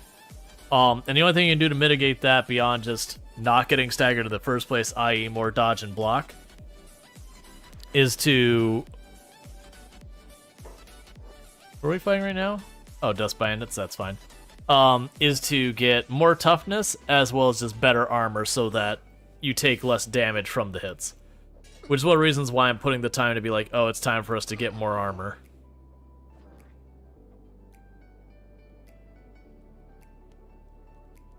It's actually a decent amount. Oh, there's a camp right here, that's fine. That'll actually work out, because for people who did take injuries, both this fight and the last one, we can use their sleeping bags to recover.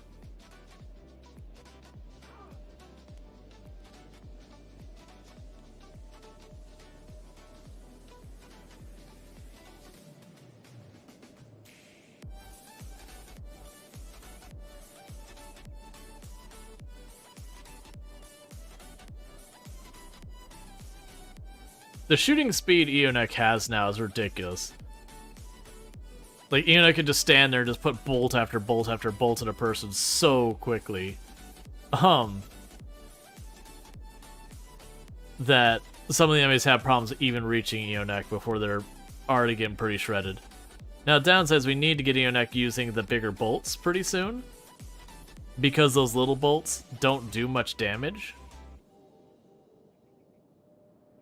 But that's okay. It just means Eonek's doing a lot of leveling with their weapon in the meantime, and getting some short-range weapon skill as well. We already have the better weapon for Eonek. The big issue I'm running into is just ammo. Yeah, we've got the Eagle's Cross, a Masterwork one.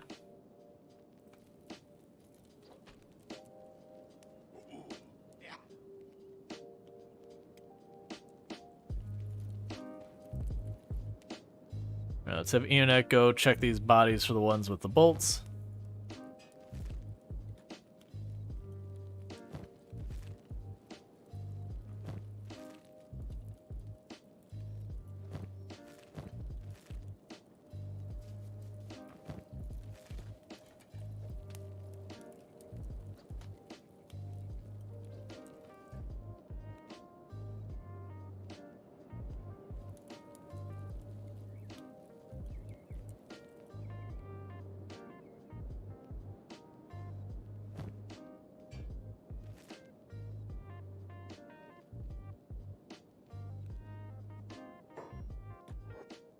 You guys watch how to do toothpicks to skill up? Is it possible to make these bolts? Yeah.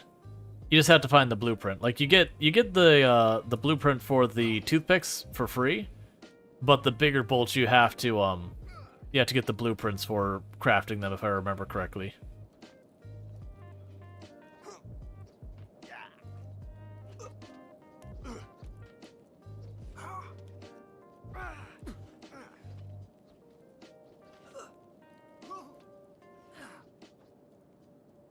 Well, we knocked out this person's leg and arm. Okay, so let's look here at some other people. We got one or two people that got pretty banged up. So Soul Adams, go to sleep. Captain Brody, go to sleep. And honestly, Beep's the next worst off one. Go to sleep. And the others will just keep an eye on them for a minute. And how goes things back at home? So you're probably making all your plate. Yeah, it's getting close to full. Meanwhile, you're still going. No new masterworks yet, that's fine.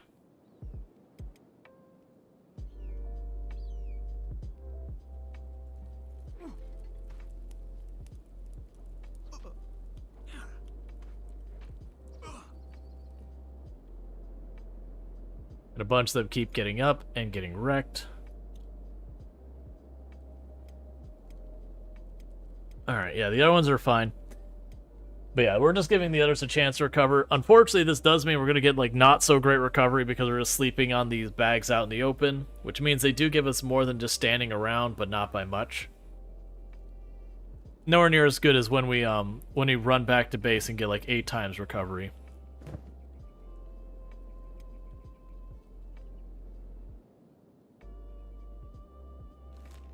But for a push for the hive here, that'd be a good one. I probably should check out AdMag. I'm willing to bet that is, if I remember correctly, it's probably a Shek kingdom, if I remember correctly. That could be going down there. Spider planes in Iraq and all are terrible. Sometimes I don't know when to quit. Nope. Alright, so you're all recovered. And these two are working on it.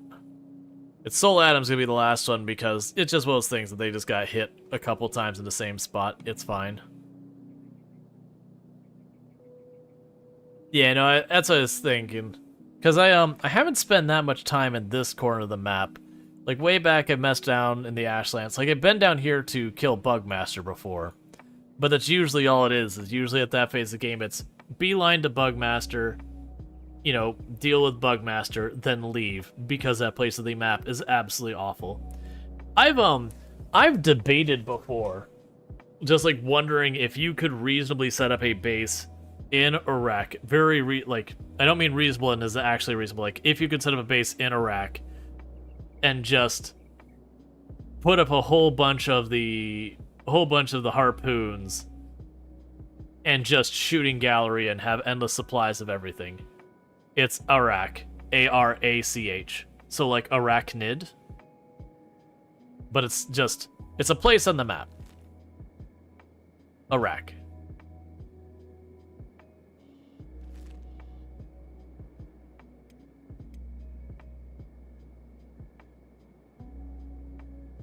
It's full of spiders. Really big, scary, awful spiders.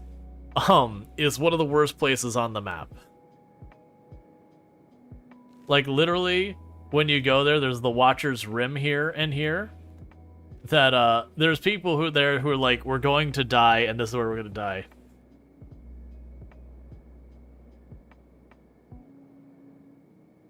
A few steps is a few levels. Oh, yeah.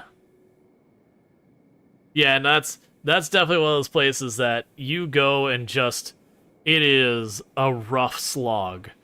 That people have different strategies of like trying to meat grinder their way through to reach Bugmaster.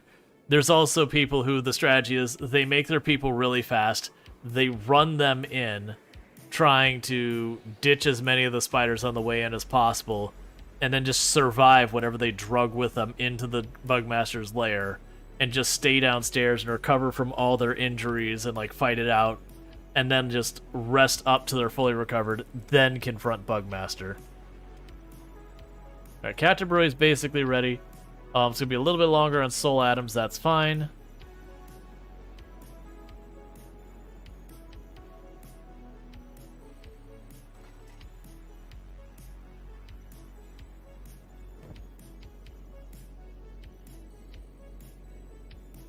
Heavy weapons with 50 plus stats can easily deal with that place, if you remember correctly. 4 or 5 pawn.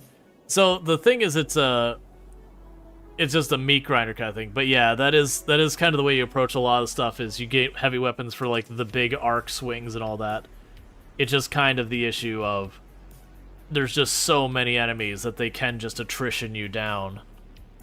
And because of how much they patrol in that area, it's the same kind of problem you run into in the Foglands.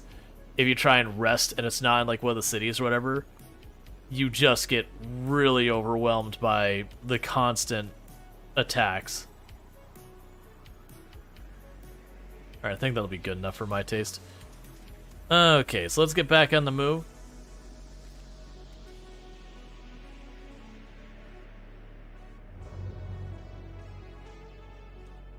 I'm actually questioning if this is the target I want to hit or we want to try heading down towards the Spider Plains.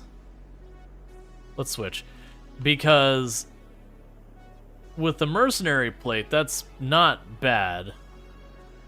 Because the only actual Hyper armor is like the undershirts kind of thing for the most part. And so we've got the leather ones. Getting those to masterwork is pretty solid. That I'm kind of thinking I want to find more targets where we can grab more science and wanted people or whatever. Why did you run fast? That's fine. Alright, so we've got a ruin down here.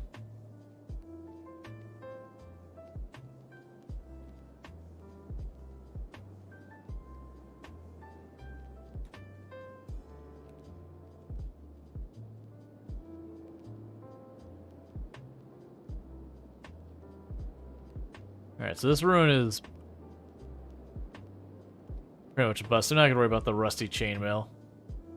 Yes, that ruin's pretty much a bust.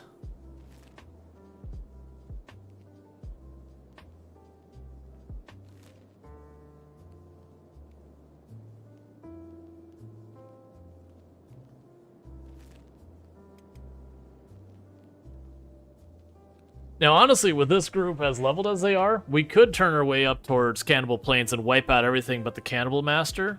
And then maybe we can make a move at the Cannibal Master and just wipe them out.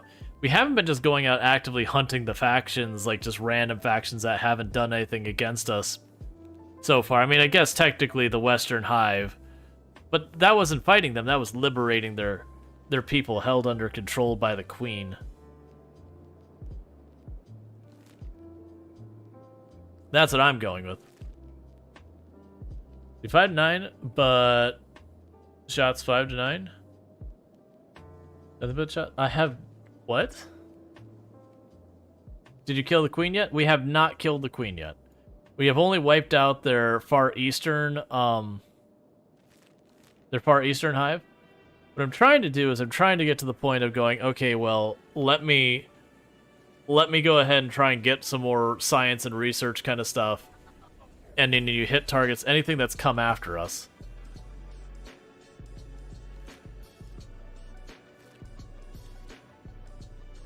I'm also curious to start poking some of the stuff over by Bugmaster just because it's been a long time since I've been down there, and that should be pretty good training grounds. You know, stay on the fringes, fight a bunch of the spiders, rest up, repeat.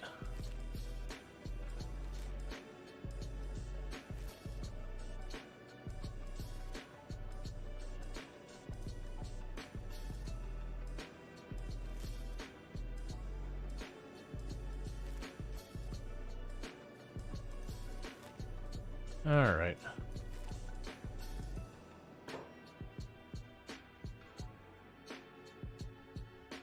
You know, you don't need to be jerks about it. I'm minding my own business.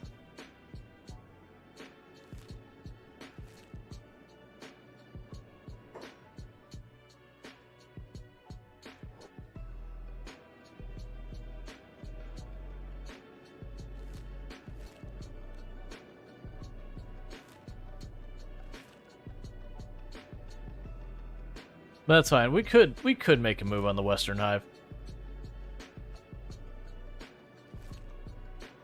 The big thing is they haven't attacked us yet, even though we have absolutely instigated fights.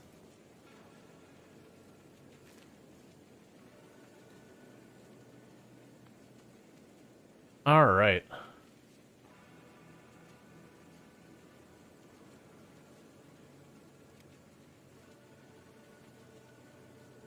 Who are you on the distance?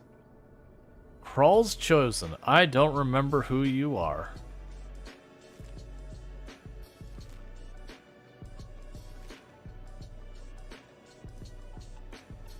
Other than we're definitely going to be like on an intercept course here.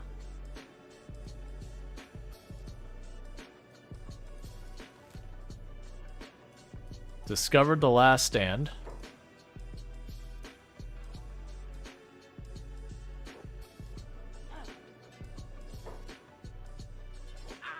Okay, looks like they're similarly leveled skills-wise as us.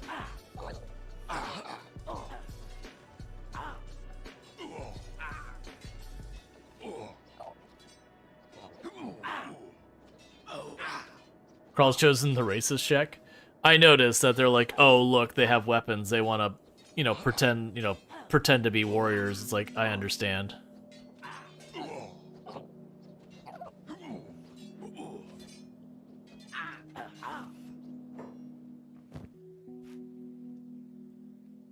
Oh, it takes time to pick up all their planks. I'll pick up their medical so they can't patch up. Wait, can I wear their helms? Oh, it's a faction helmet.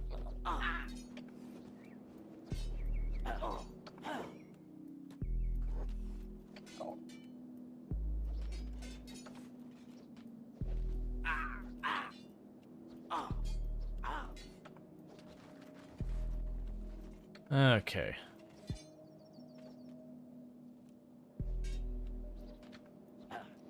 They hate hivers. Flying Bull is their leader in a doo-doo phase. I mean, it's definitely someone, for us to go and rough up later.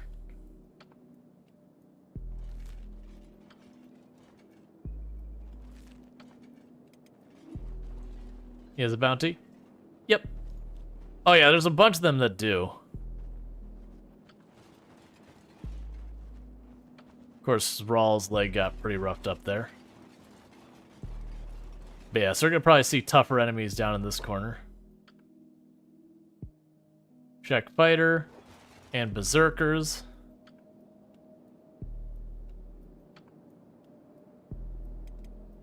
we'll just keep moving on and let that sort itself out.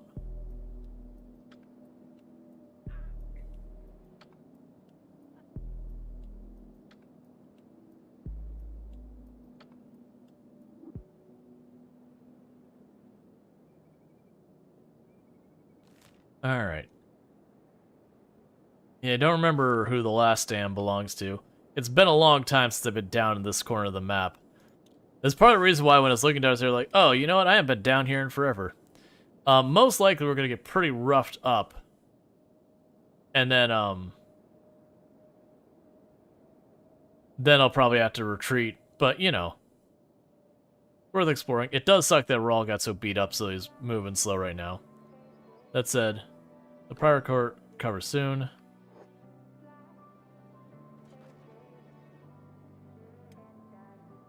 Alright.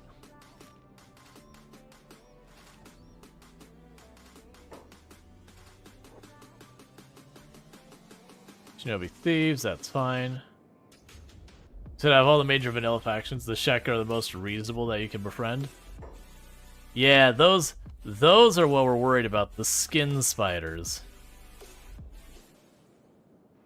They are, as you would say, a bad time.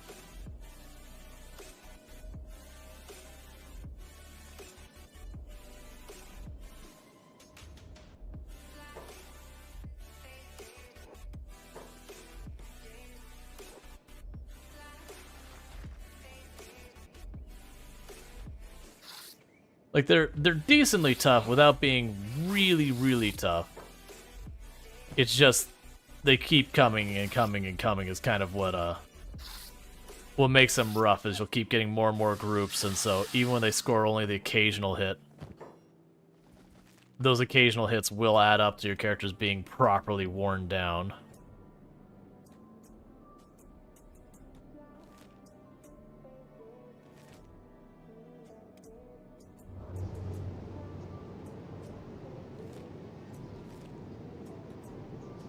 Let's start heading towards the last stand here real fast.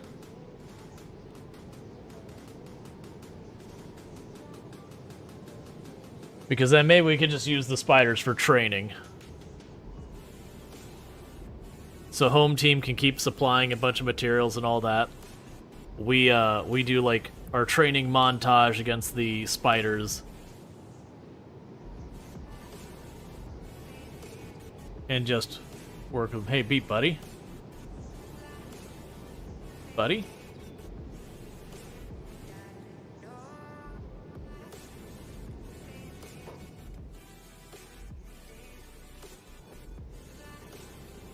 All you had to do is not get stuck in the rock beep. That's all you had to do.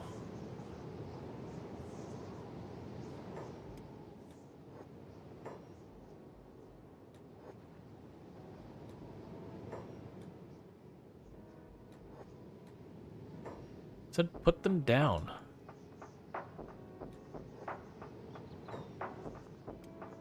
There we go. Alright, so now back towards the last stand.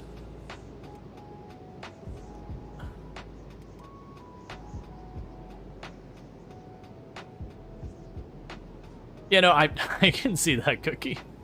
You don't need to, like, describe everything. Part of the fun of Kenshi is, like, wandering. Like, even though I've been to most of these places before, it's been long enough, I don't remember all of them. Yeah, no, we were heading towards them, so... Yeah, so it's just Shek stuff. Gotcha.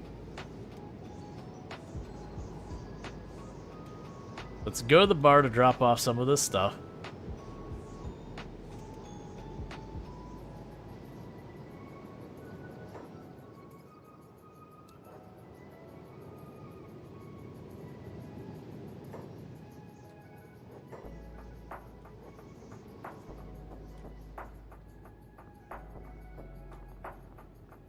Alright.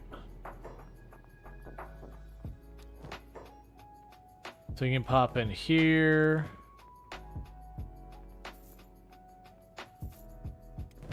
Sell the claws for a fistful of pennies. Got a hide there to get rid of.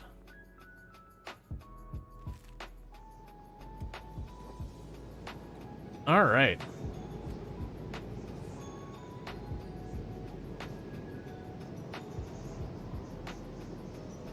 Yes, they are selling armor on that side, but I'm not too worried about that. Okay, Watcher's Rim.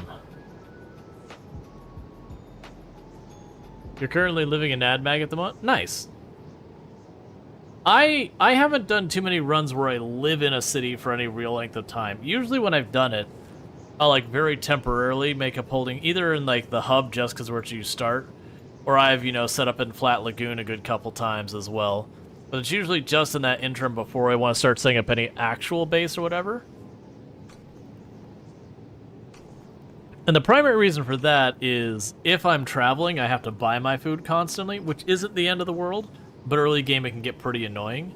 And if you build up any decent-sized force, it can also become a little bit of a hassle to constantly be dealing with food as well.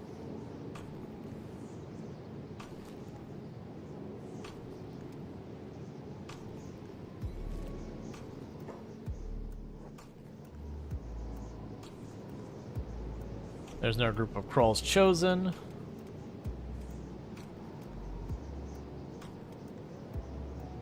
All right.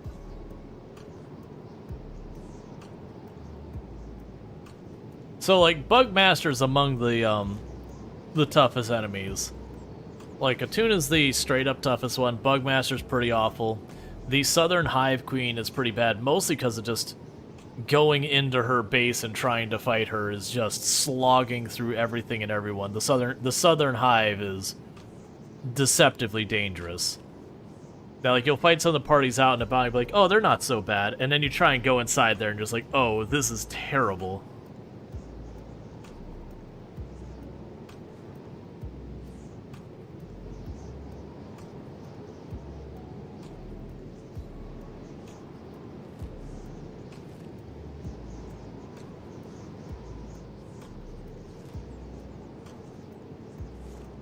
All right.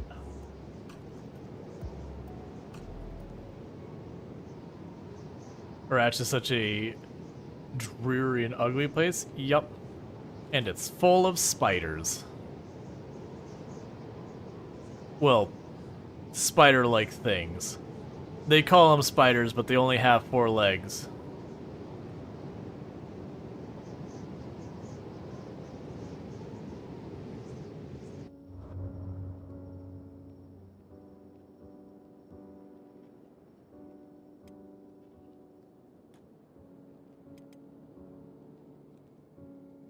Let's see, the crater everyone's hiding. Rumor has it Bugman keeps endless riches holed up in that tower here.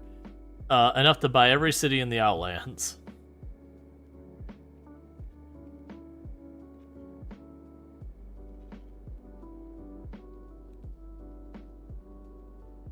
Can't say am I risking my own doom for a piece of that.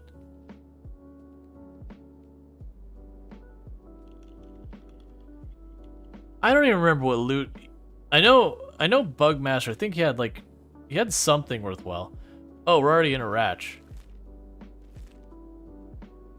Alright, well, I mean, sure.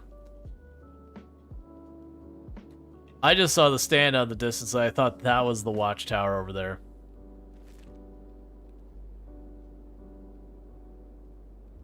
Let's see, you literally just got back from Ratch yesterday? Yeah.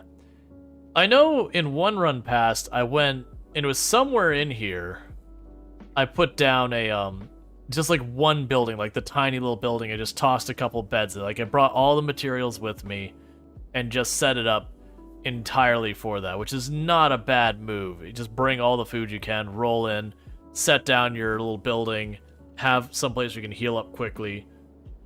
You know that. Yeah, so that's the danger, is there's groups like this all over the place.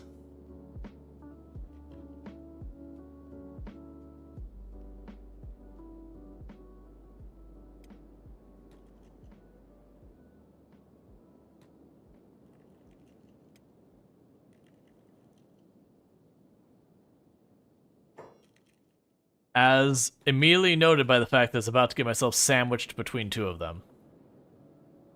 I also believe they'll eat you when you go down.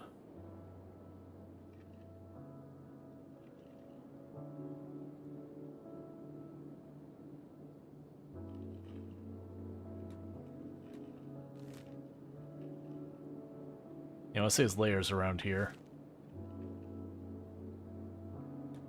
I'm down to fight them. I just want to get one group at a time if possible. Because they should be in the mid-30s, so they're slightly below our stats, but not much below our stats. I'm honestly surprised they're not aggroed yet.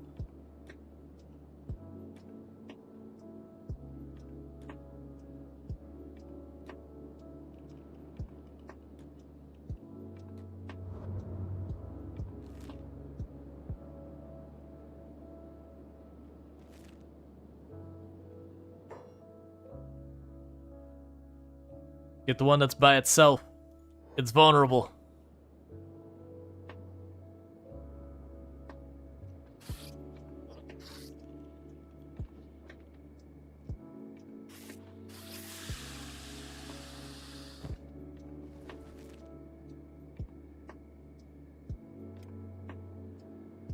Okay. Like, part of me wishes I had just way more ammo, and I could actually convince the characters to just push through kind of thing. I feel like this isn't the way I have to go in here. Why are you being so difficult?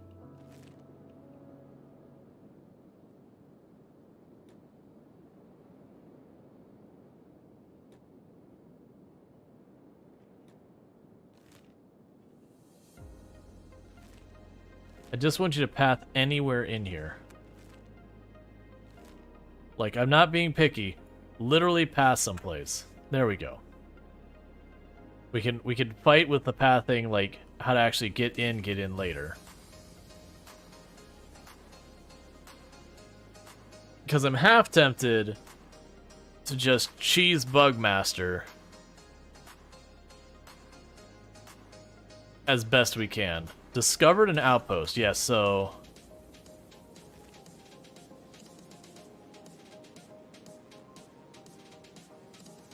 That's the whole thing. And I'm doing this when I realize I am not ready for Bugmaster. Like, in every shape of this thing, we are not ready for Bugmaster.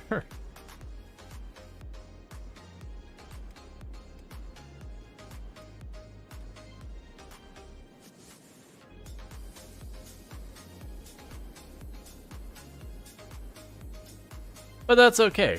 Sometimes you just decide to make bad choices.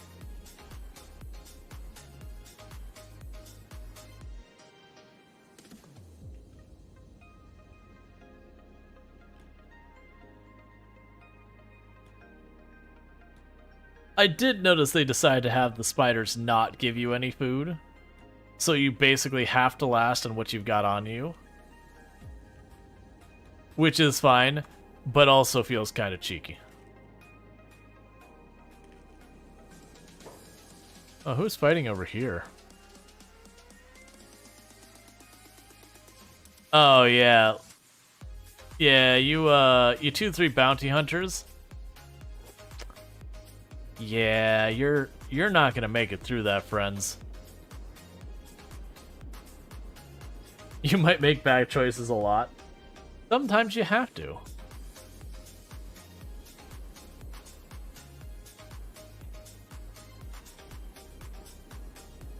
Oh wait, I have a bounty on me. Bounty hunters would be a bad time for me. I don't remember if this water is acid or not. I feel like, knowing the danger of the zone, they probably will make it acid. Nope, it's fine.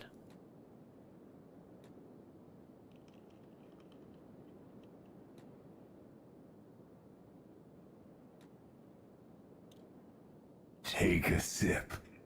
All right. What's the worst that could happen? All right, Sona's being eaten alive, as happens. Bye, Brody. Yeah, Brody being all like mechanical limbs and all that really struggles. Did you actually get through that? Barely. I don't particularly want to fight the bounty hunters myself.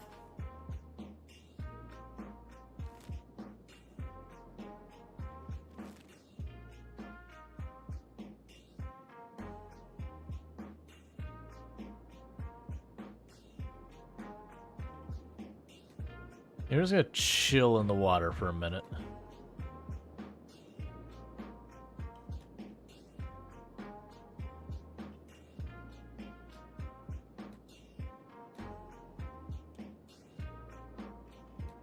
Alright. I'm honestly impressed that they managed to hold up against that whole group. When I saw there's like 5 of them and that many spiders, I'm like, oh yeah, you're dead. I underestimated them.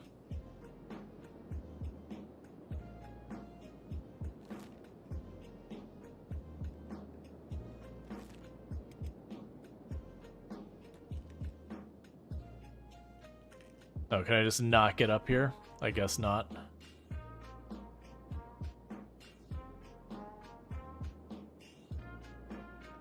That looks encouraging over there.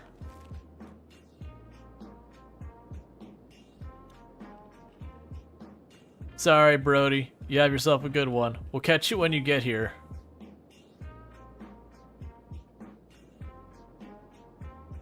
Alright.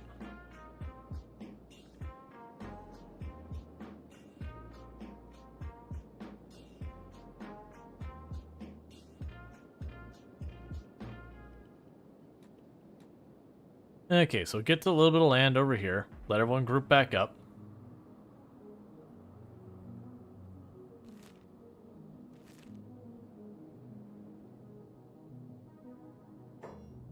We're in a fight. Who are we fighting? Singular spider. That works out for me.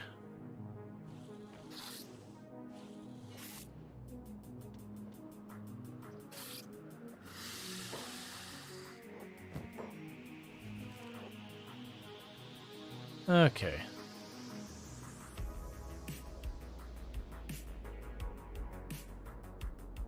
And there's She-Wolf to the group, and then it's just Captain Brody. He's the only one still out there.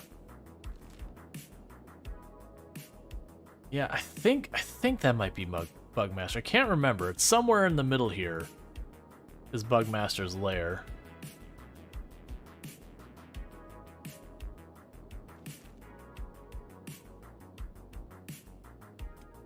Now, the catch with trying to fight Bugmaster is it'll probably be a lot of us just running away. So, like, having Eonek just do their thing and just whoever's being attacked by Bugmaster getting the heck out of dodge because the dude hits like a Mack truck.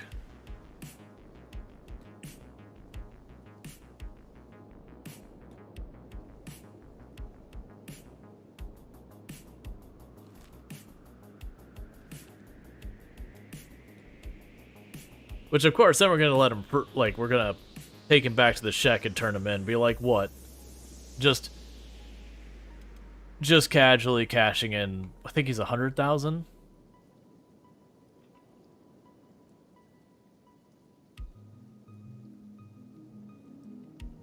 I can see you losing limbs this fight.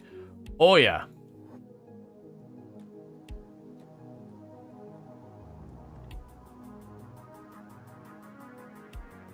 $300,000?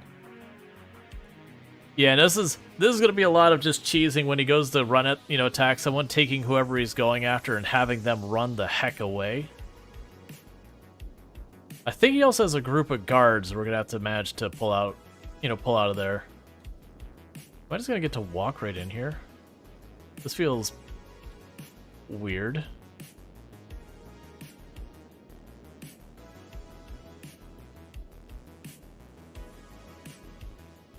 I don't know if I'm going to beat the spiders there.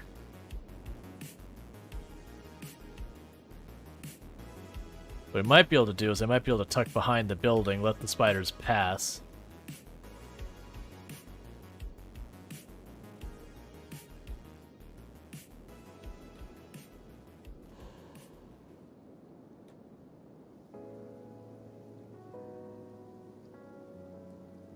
And then just go in without having to worry about it all. This isn't it, right? This is not Bugmaster. I don't think that's Bugmaster. I thought Bugmaster was in a building that had multiple floors and he was on the 2nd floor. It is? It's been a long time.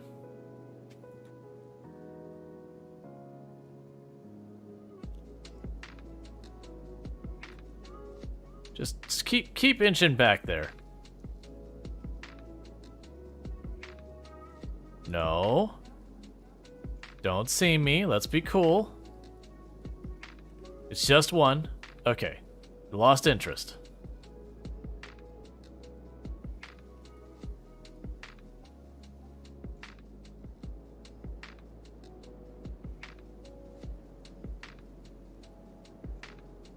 Alright, so we're definitely going to want to pull the guards out and deal with them one by one as best we can.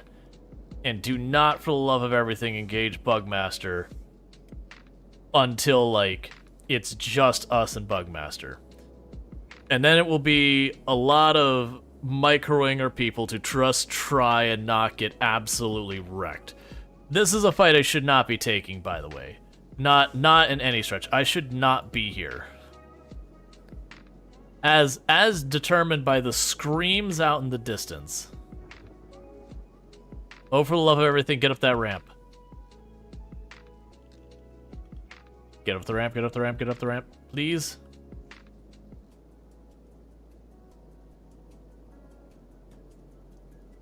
Going to sneak.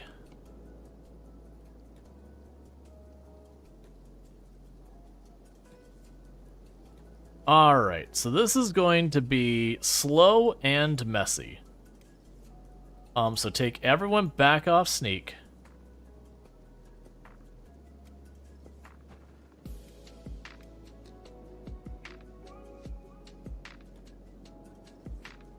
I would like you to mostly hold your position.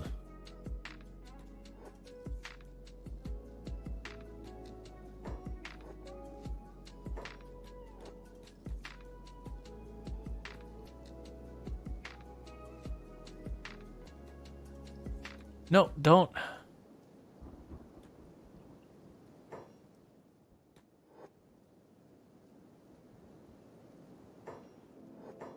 Do not hold position.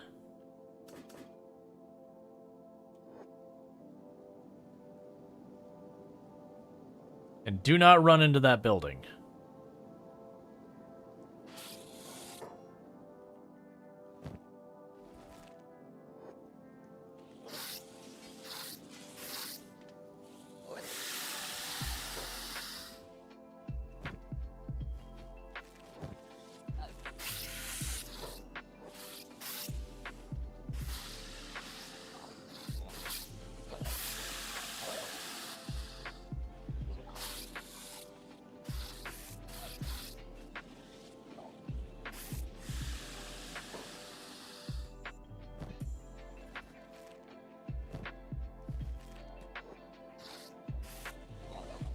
Alright, they finally knocked Rual down, who's just caught most of the initial wave to the face.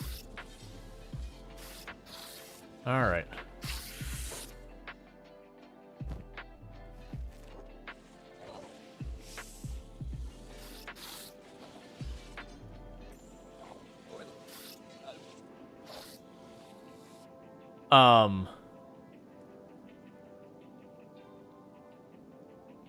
I think we reload that because I believe that's unreachable terrain that Luxray just fell to. Which means Luxray will literally die because I can't get them. That's pretty annoying.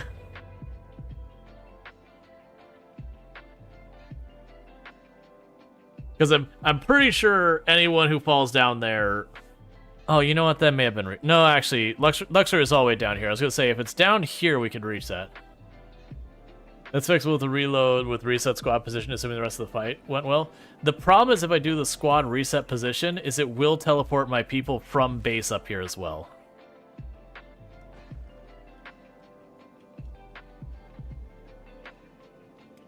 Alright. Hold position, because again, we want to draw the fight down here.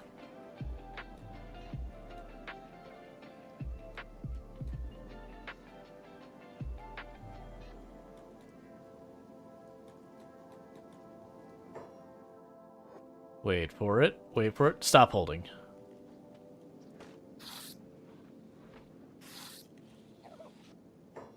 Don't you dare run up there.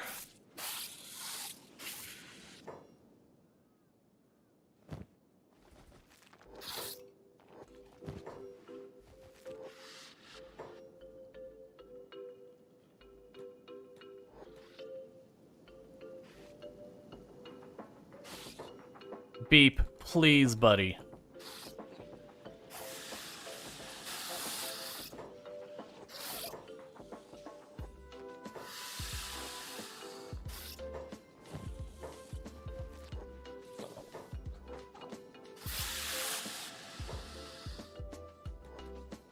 What have you done? We're supposed to be doing this in sections, not pull literally everything.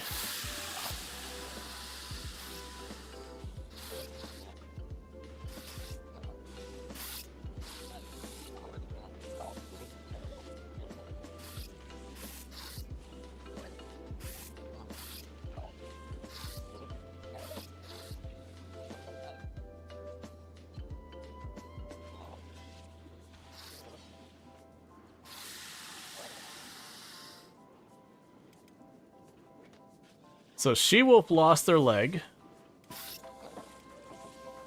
Luxray lost an arm. Soul Adams lost a leg.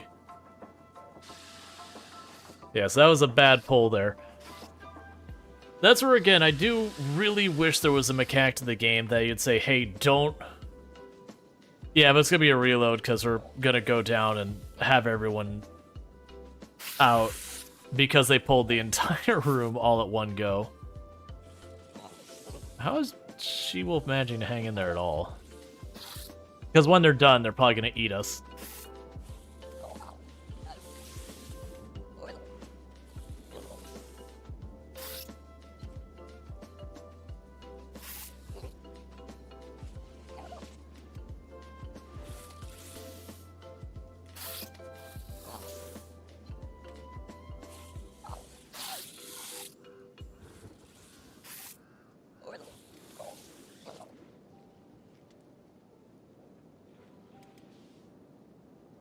Yup.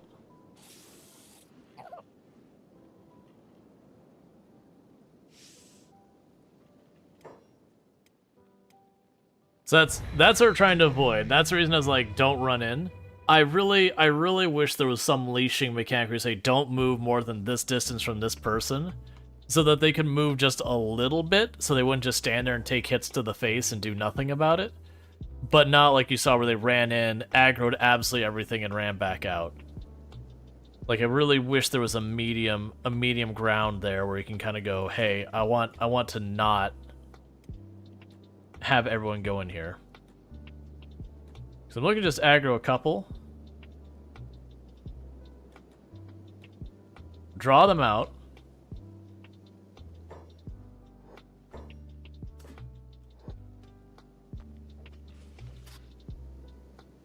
We did a bad job of drawing a couple that time.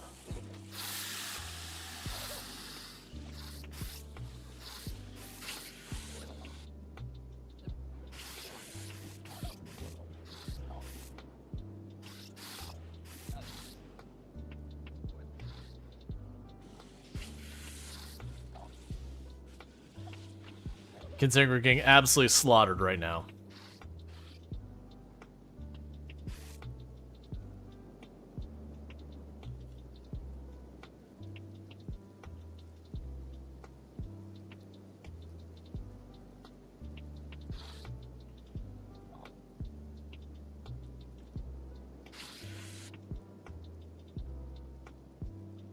I don't even know where She-Wolf is right now.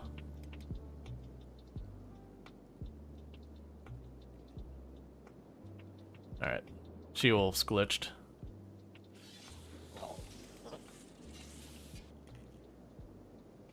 Okay, we'll try this again. Because we're definitely losing that fight. Like, this is the reason I was like, I have no business being here. I have to be very careful when I pull this to, like, just get one or, like, because you can hit them, they don't, it's not like in the game they're all, like, leashed as one group. You hit one, the whole group comes after you. You can pull them one at a time. Not one at a time, but a couple at a time. Because you saw, like, the first couple attempts, we actually did that. But I need them to hold. Oh, and stop sneaking.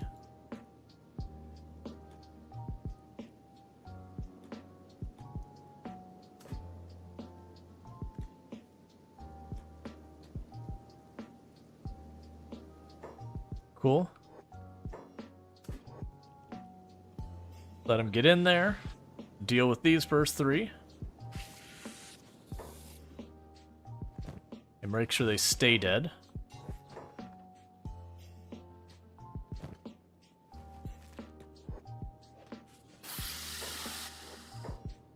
Nicely done. So quick save with that. Put everyone back on hold once they're done patching each other up. Don't be coming up my ramp, all right?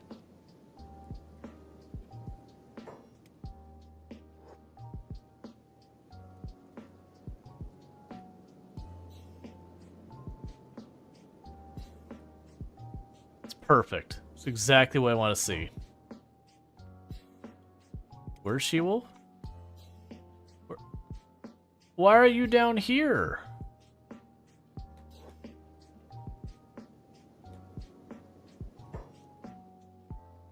So you need to not be on hold anymore.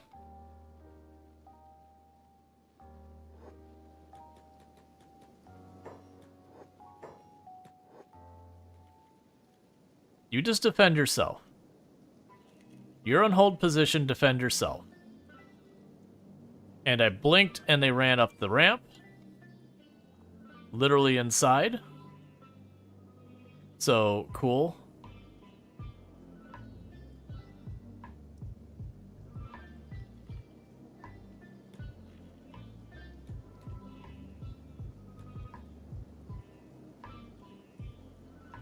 Alright, get She-Wolf with the others. How are you doing up here?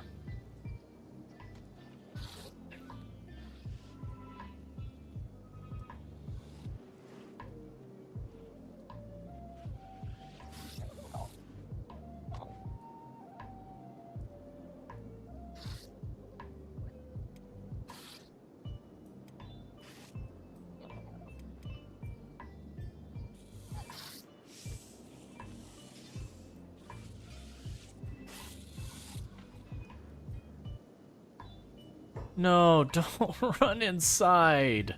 Alright. Yeah, that's the thing. Rual glitched, and then when he came back, he ran straight into the building. That's, man, that is the stuff that is, like, the real big pain points with Kenshi, is they need something between hold position and just going for it.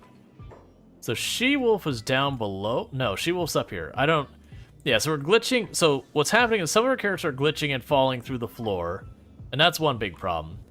But the other problem is I'm trying to keep from having our people run right into the building and aggroing everything. And unfortunately, that keeps kind of happening.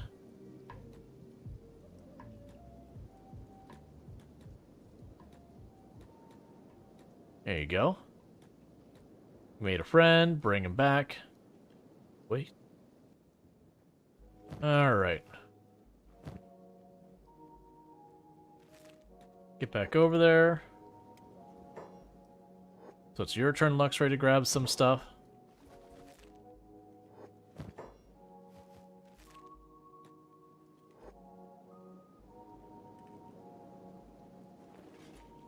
Now we're still patching everyone up. That's fine.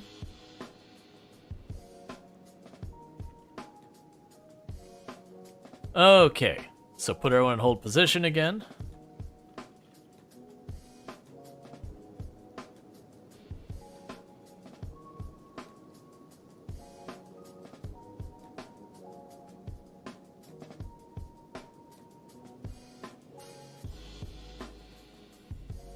Jaywalker, why?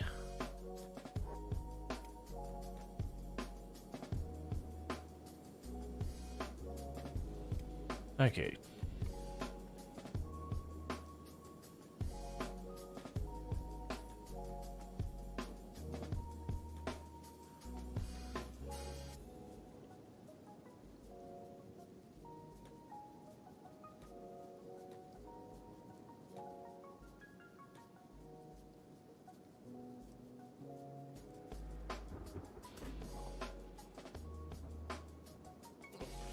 Alright, that pull may have been too ambitious. A lot of green numbers going around, though. But now it's a lot of red numbers.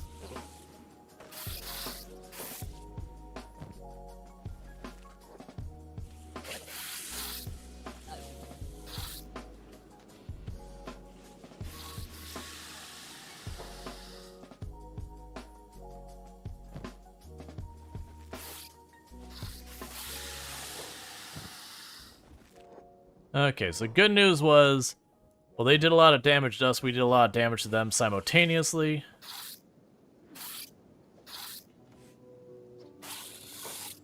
Alright. Is there any here who aren't dead?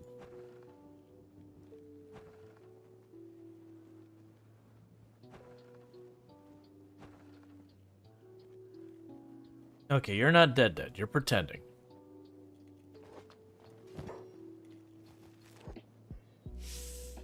Oh, there was another one.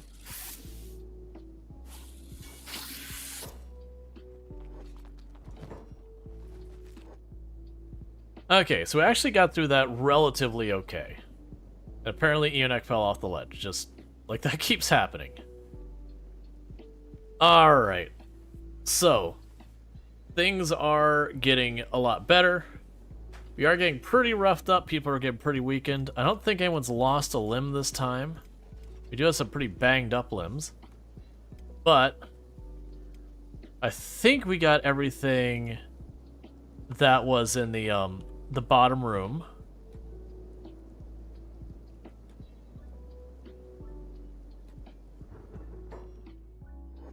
Not quite. One last group here.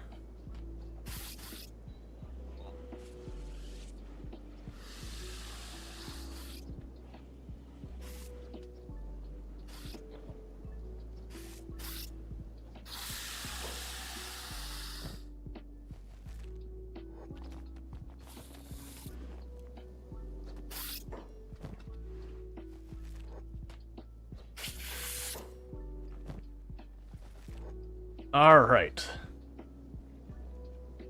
So slowly but surely we're fighting our way in.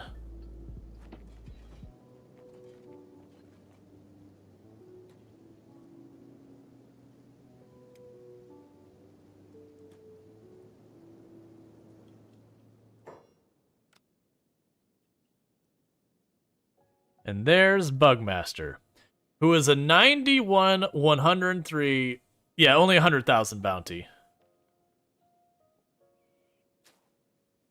But yeah, so super jacked character.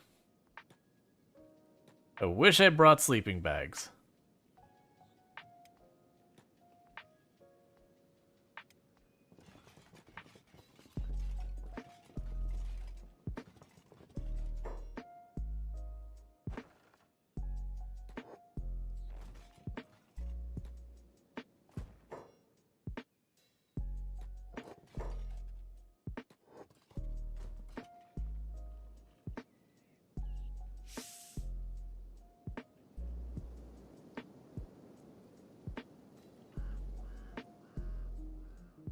Hi, wifey.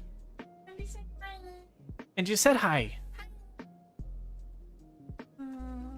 I love you. I love you because you're the handsome.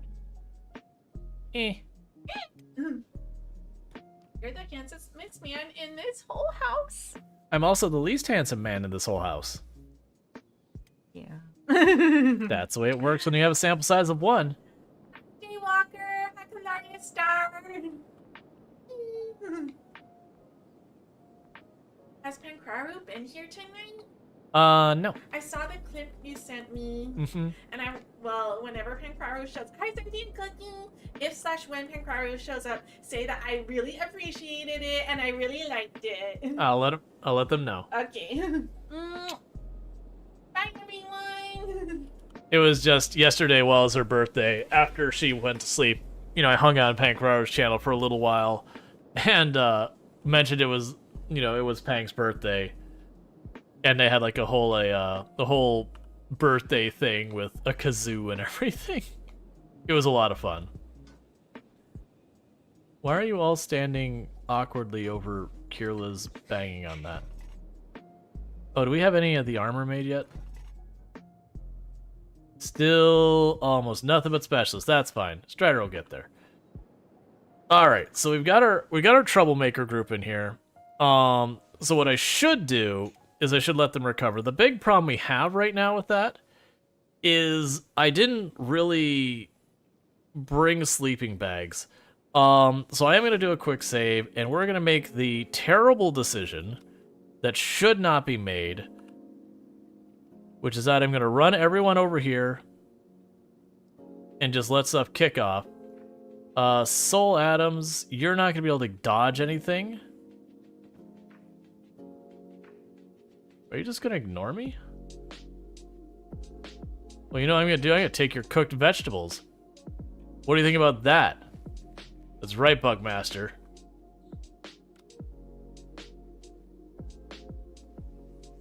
Okay, so you've got one skin spider upstairs. Let's go deal with the skin spider upstairs first. Nope, he's in it.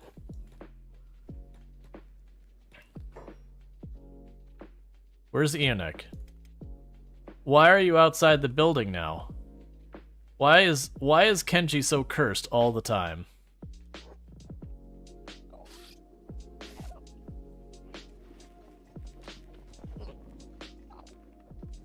So in case you're wondering how well we're doing, Bugmaster has just handily gone right through pretty much everyone.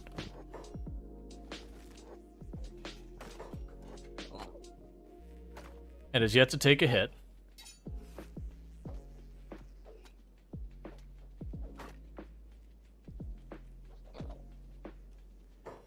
We have landed a hit.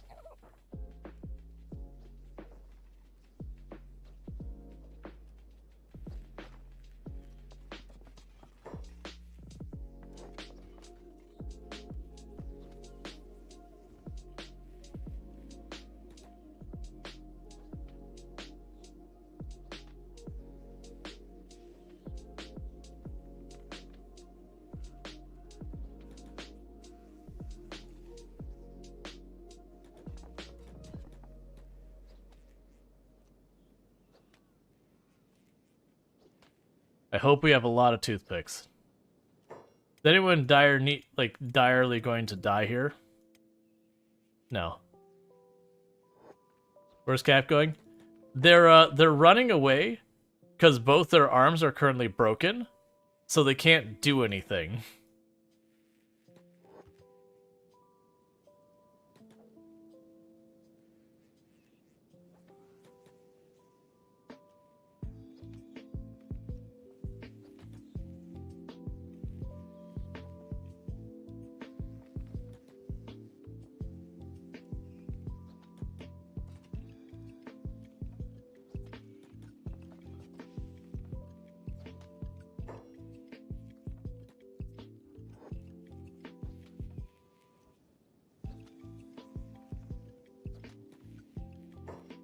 Nope, don't do that. Do medical instead.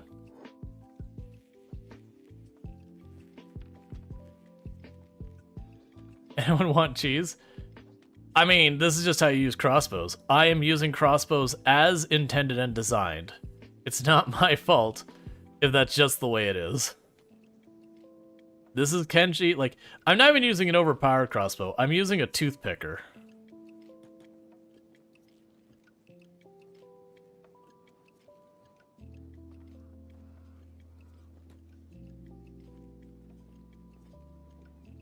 And it basically holds up till I run out of ammo, or one hit actually hits me.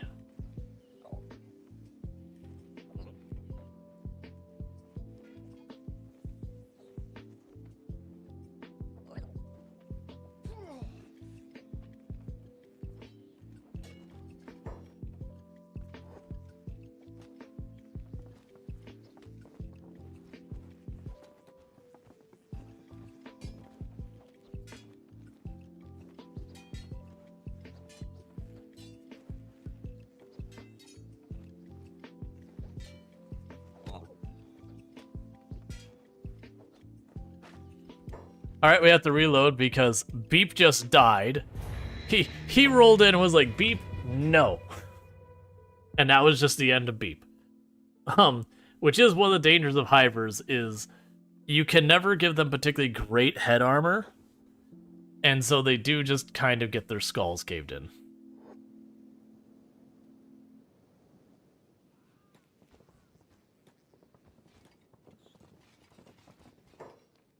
Wait. Who's attacking you? Okay, no. All of you, don't go up to meet it. All of you down here. Hold position down here. Let it come to us. And that's just one less thing to deal with at the same time as all this is going on.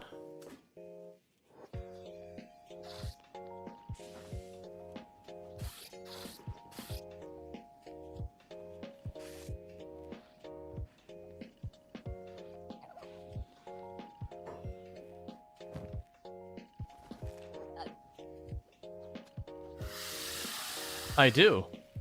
Everyone's pretty hurt. Like that's the issue, is we're all worn out getting in here. We actually had a pretty smooth ride getting into the building, all things considered.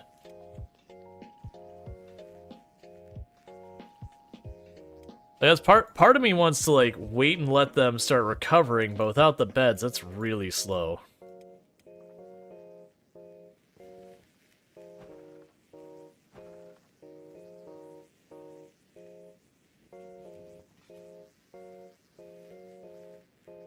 All right.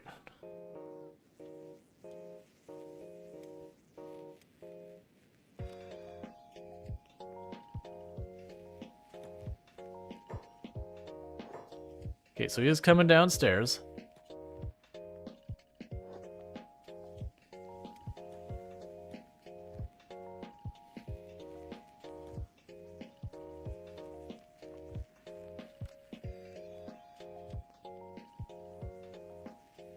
Let's wait till ENX's legs recovered, because if ENX's gonna have to dodge, we're gonna require that.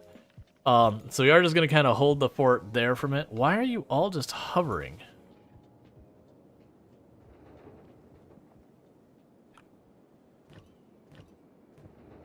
Because building materials, and that's... I understand why you're hovering now. I get it. I get why you're hovering. Because almost all the production line stuff is now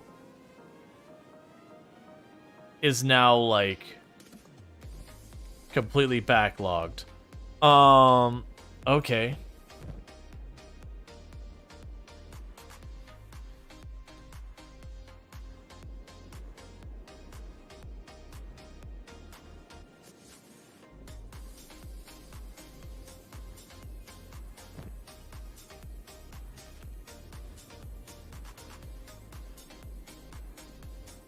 So let's try running over here.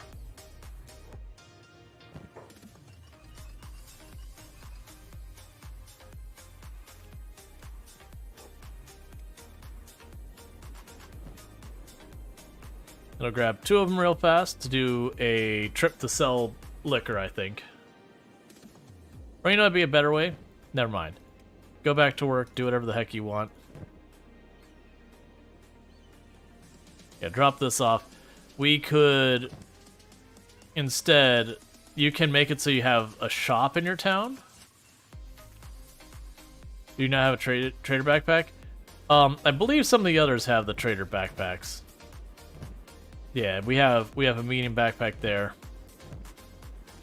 Well, that's fine. So what I'm probably going to do is let's go craft another building.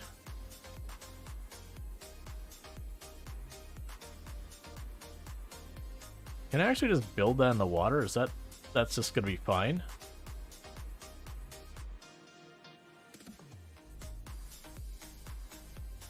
Nah, because they're just all gonna complain about not having money. I forgot, without the mods to change the economics, then that doesn't do you a whole lot of good. Alright, do we have storage for the hemp that's not full? It's very full. Everything's full. Get on the ground, get on the ground.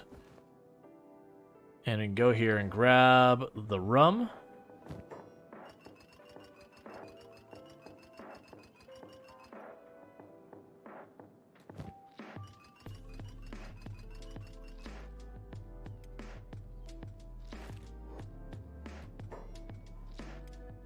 Alright, and with that, we're going to see how you do running there on your own. Oh, 21 miles per hour? That'll probably do. That'll probably be fine.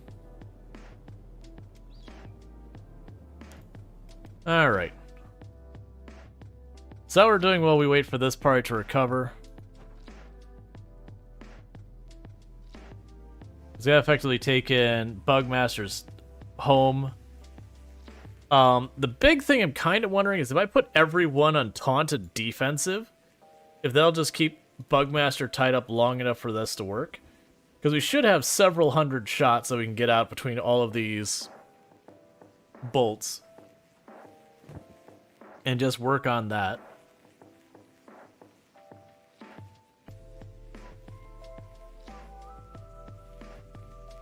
So just go taunt, block. And the reason I'm thinking that is I'll start putting them up to like the 70s and 80s on defense in some of these people. Which should do a lot.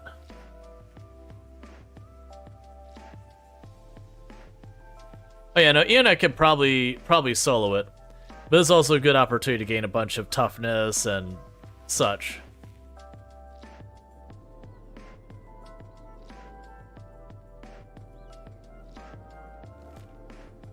Oh, you're already there. I'm sorry. I didn't realize you were so fast. I was like, let's get over there and do the trade. And they just straight up arrived.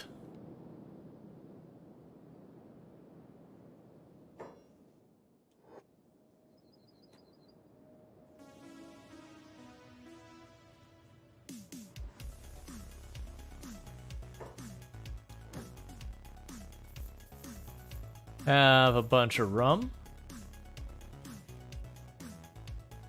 Bolts long. I don't remember if longs are what I need.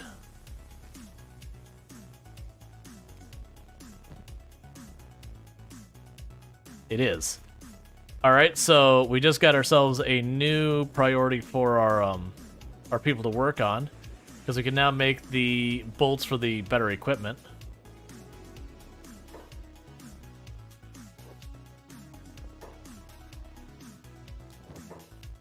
Meanwhile, have more rum.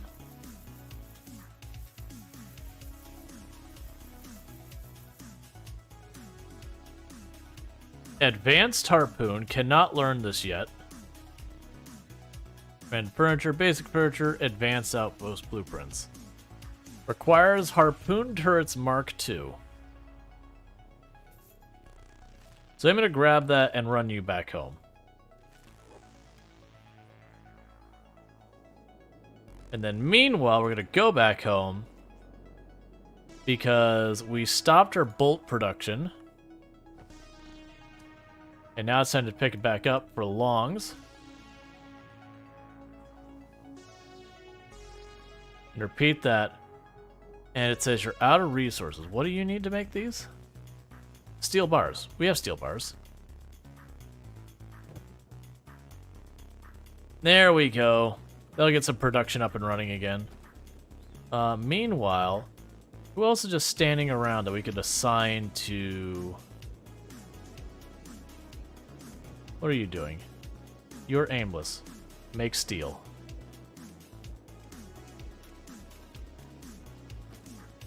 Cool. Alright, so that should help out.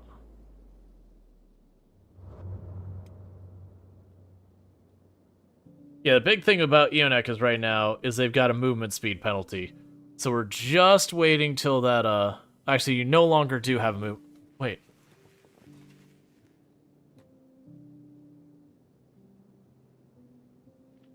So it doesn't seem to be implying they have movement speed penalty from that. Alright, well, let's take our chances. Run up here.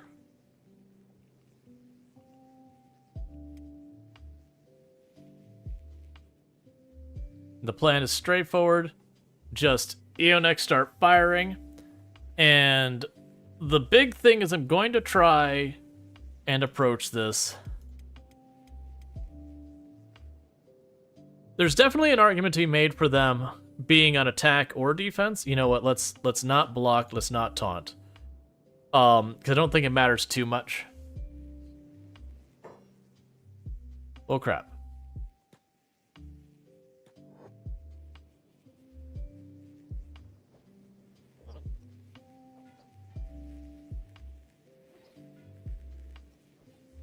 Because it's possible that if I manage to land a bolt at the right time, we can actually get some hits through. There we went. We had a couple good hits there.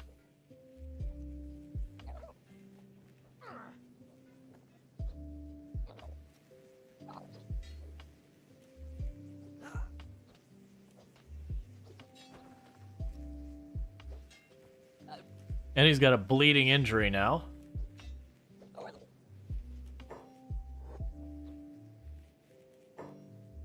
So Rual is now on block and taunt. Never mind, doesn't matter. Let's make sure we turn those off before I forget.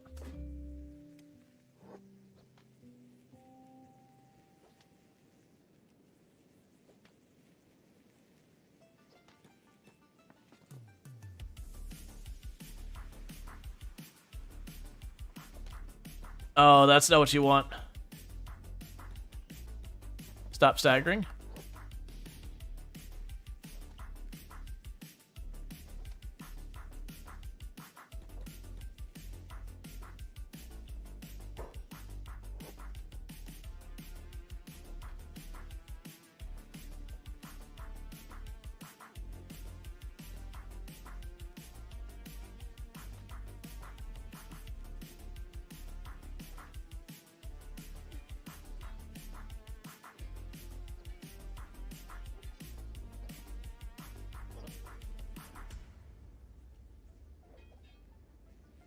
All right.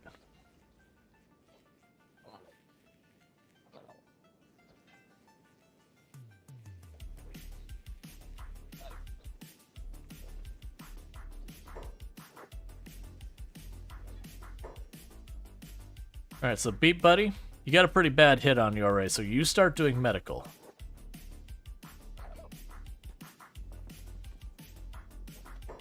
Nope, medical, buddy. In fact, let's get a couple of you on medical real quick.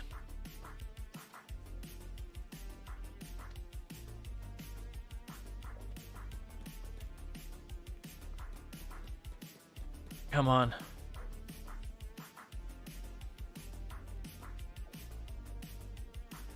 Stop trying to get out of this.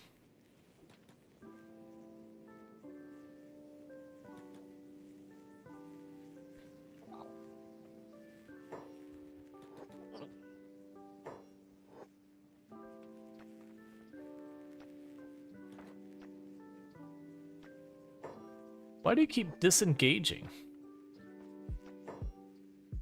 Because I need them not disengage because he's actually getting some heals off when that happens.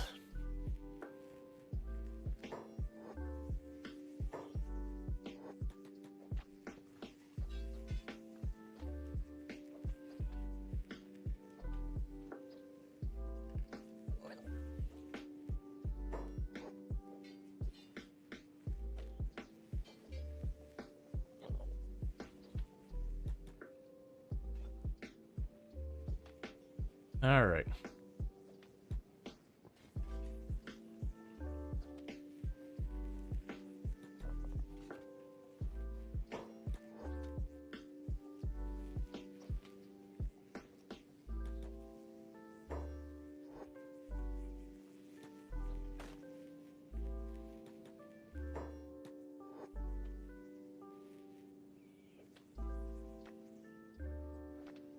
Enix doing their best.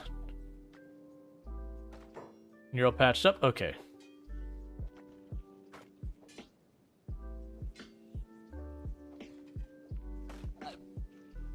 Please don't kill Beep.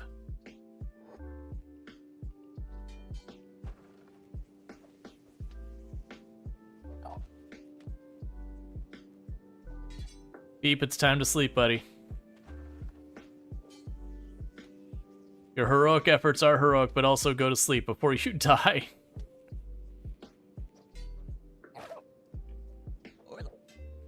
Okay, how badly Beep? Alright, so Beep got proper messed up. But so are you streaming today because you had to miss yesterday? Yeah, that's basically the idea.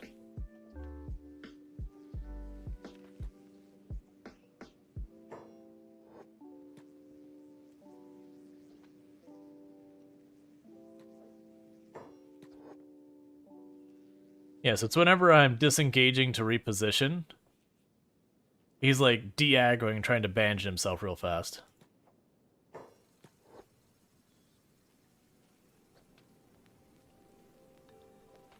Alright.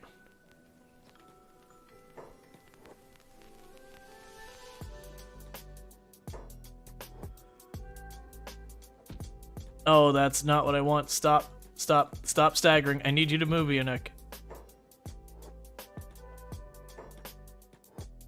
It's just decided because we can't use the crossbow anymore.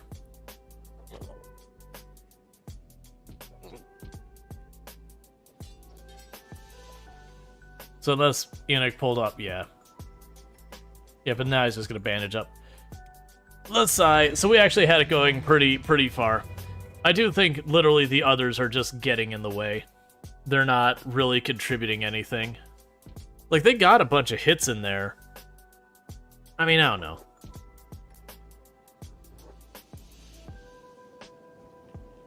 Oh yeah, I mean, the problem was their arm got busted up before it got, you know, disabled.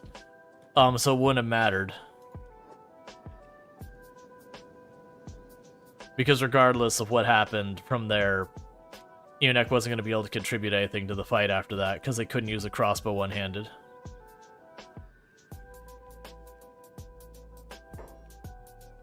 Okay, so let's try this a bit different.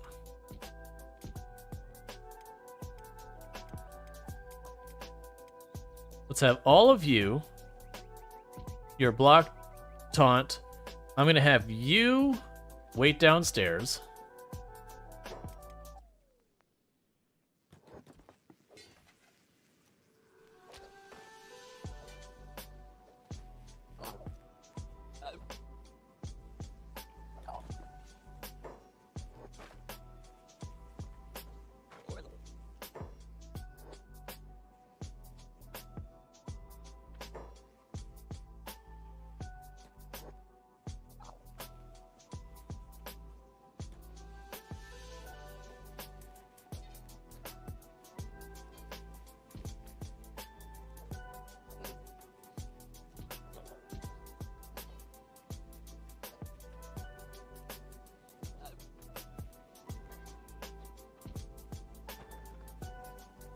Just trying to hold his attention as long as possible.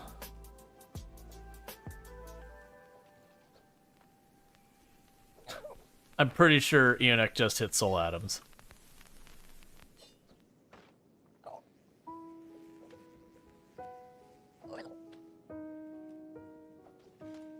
Okay, come on.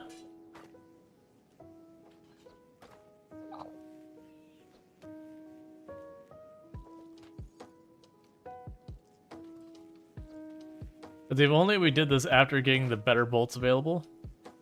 Yep.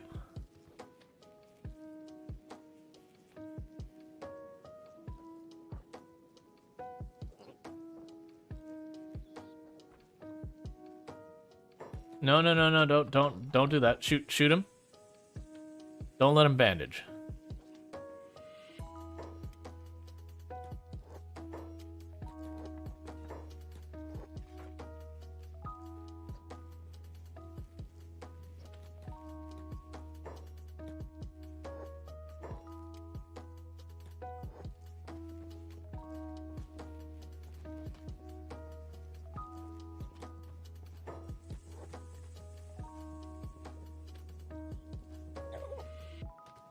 Okay.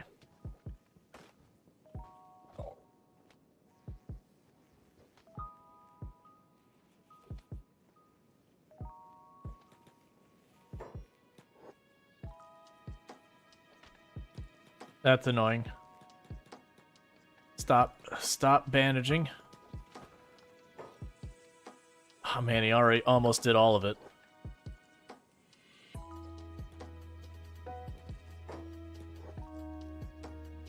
He's just so fast at bandaging himself. Like, with two people with the crossbows, it's way easier, because you just have one fire, and the moment he aggroes one of them, they just stop entirely and just worry about running. So they don't have one person trying to do it all.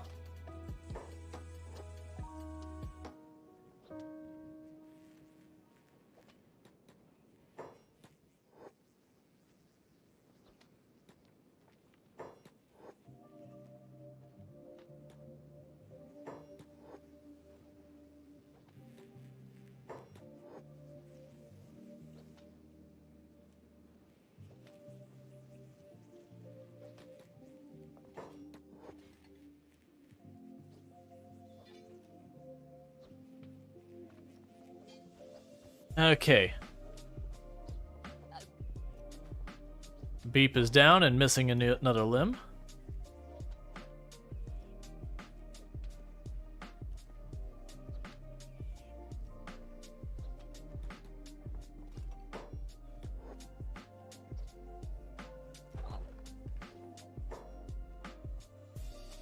Luxray is dead, so I have to reload. Yeah, I do think the others don't really afford me as much help as I'd like. They do take a couple of hits or whatever, but mostly they just fall down, and then when they die I have to reload because someone's died. So we'll just change this all up. So all of you down here, all of you, your participation is appreciated, but unwelcome. So you stay down here, you do not taunt, you just stay out of it.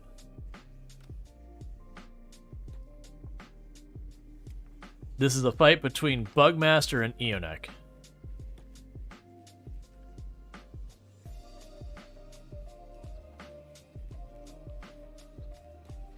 Eonek is as healed as they're gonna get, unless I sit there and just fast forward time for like literal days.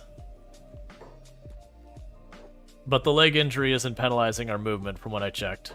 Because we look at our athletics right now, we have armor and equipment is penalizing our movement, but we have recovered enough as long as they don't take a leg injury. We should be fine.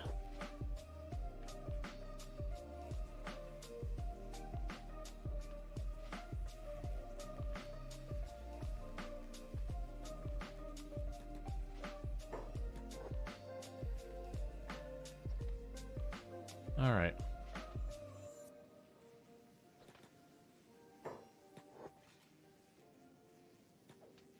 Oh, come on.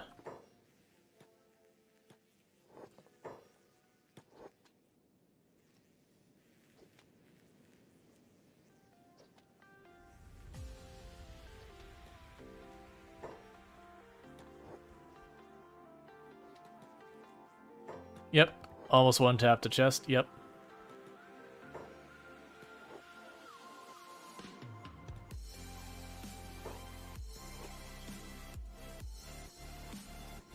Yeah, just depending on where you catch the animation, sometimes your character will just hesitate to move, which is what's getting me hit, is I'm taking too long and I get caught in the animation.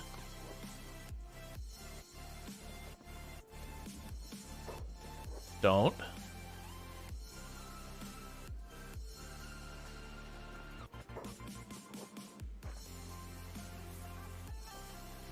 Because I'm just not one who crossbows cheeses very often.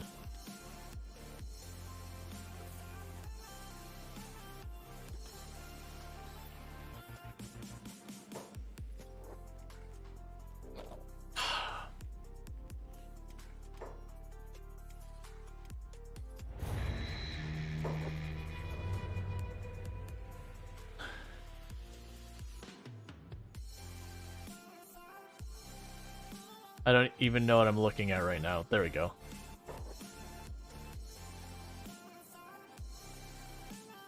So, it's actually one of the things that this bow is pretty good. Like, there's technically we could go one better bow. But this bow is actually really good for what we're doing. Because while I can use a much stronger bow that does more damage, the issue is it's a much slower animation. If we had two people, this would actually be a pretty straightforward thing. Yeah, no, but that's not unusual. Like, I could be using the really big bow, but has a very slow animation to it, which is going to result in me getting caught and in trouble more.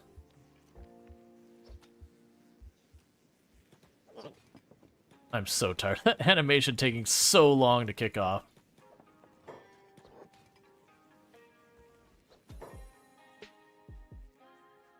Okay, it's only...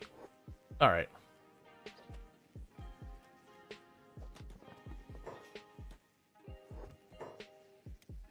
Okay, new plan.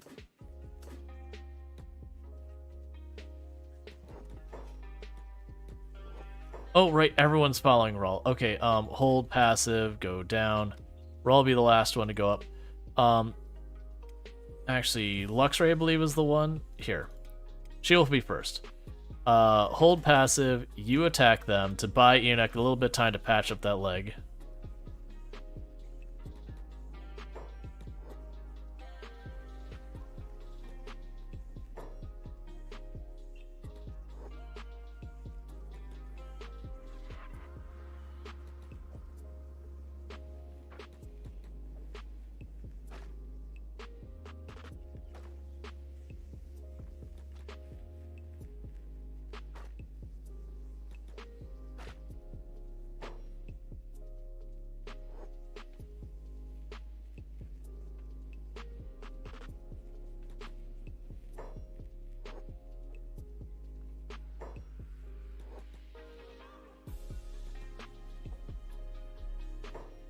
Okay.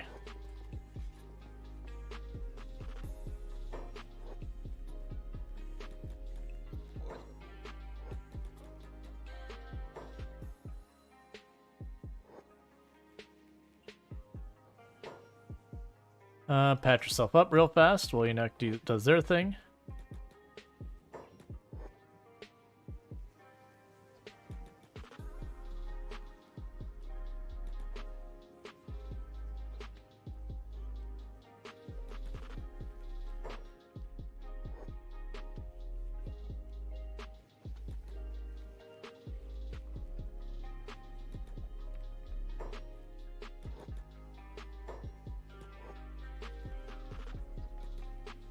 Okay, so next contestant, Jay Walker joined the team. Hold passive, go after him. You just got your first 6K, what should you do? Oh, in the game?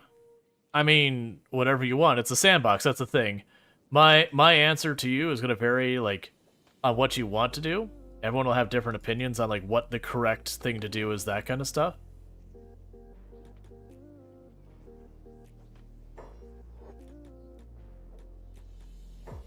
Like, do you have good equipment? Do you want to recruit more people so you're not fighting with just one person? Like, there's just a lot of things going that... Oh, I should have... Okay, you're not going to be able to dodge anymore. Just take it.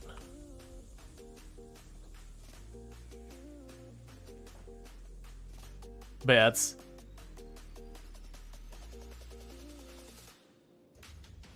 just one of those things. Okay, next contestant. Passive hold. Go for it.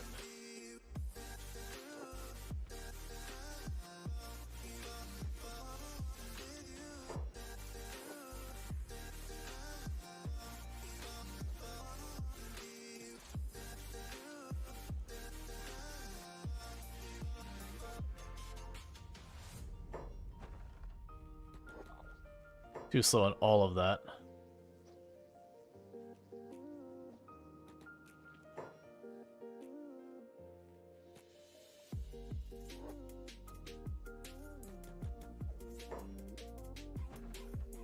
So medic yourself real fast.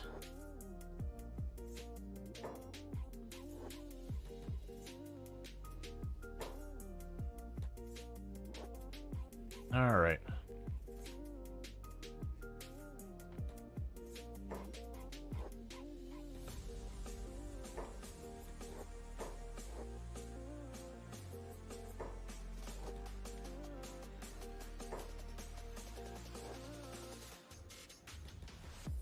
Moving you early since I trapped you against Stairwell. Come on. How are you doing, by the way? Oh man, it still has so much life left.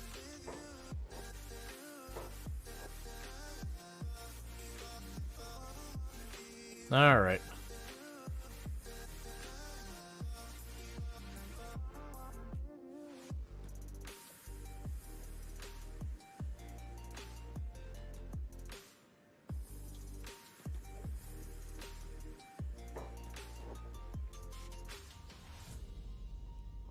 Seems to be wised up that it's like, oh yeah, this person's not actually fighting me, so I don't really care.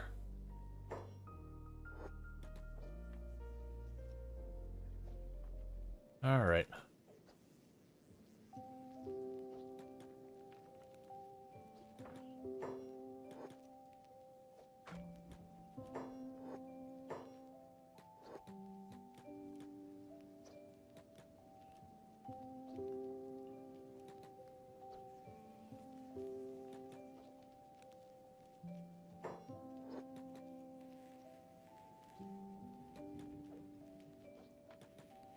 Don't reposition that close, please.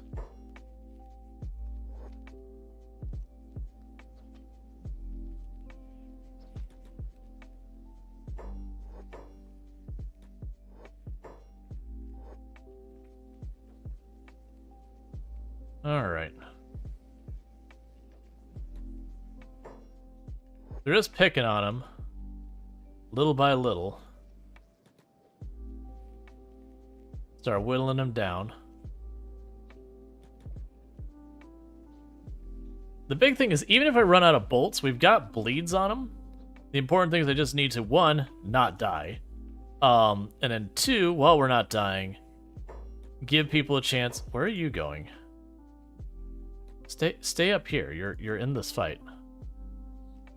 Don't back off like that. Picking on below with toothpicks? Yeah.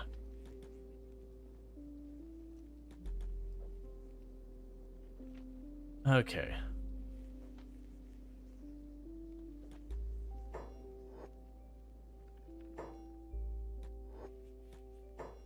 Please stop all running in. I need you to not be on hold so you actually gain aggro. But I also want you to not be standing on top of each other.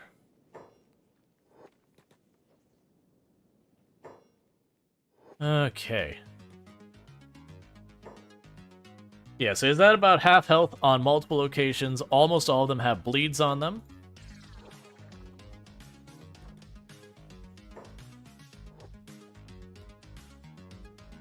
What? Why are you suddenly moving slow? You didn't get hit.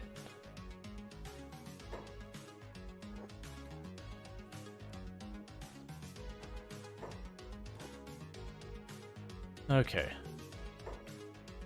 What are you doing?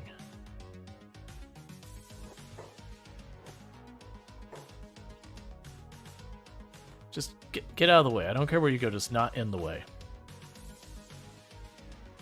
Alright. Yeah. Before we even came here, I said we have no business being here, that we're way understated for it. I don't know, we haven't had, like, what feels like a good big bounty in a while.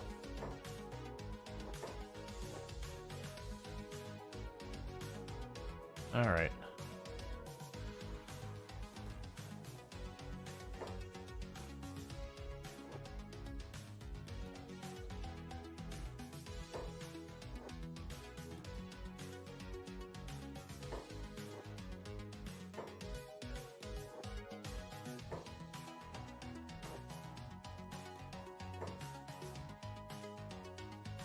Okay.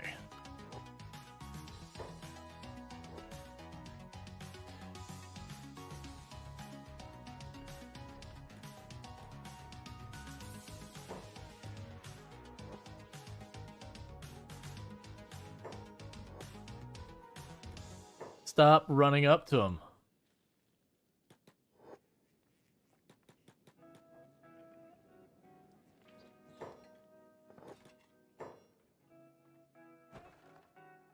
It's the repositioning when your character stop.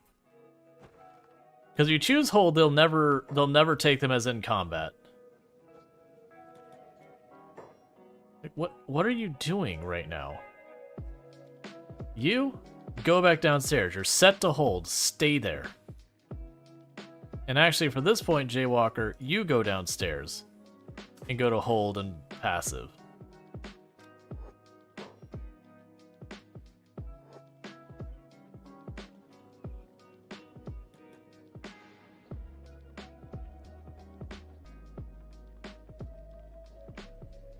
All right.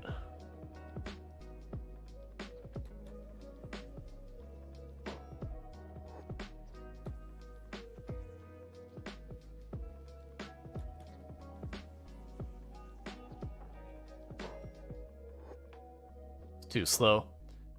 That's fine. What? Why are you running up? You're in combat. Why are you running?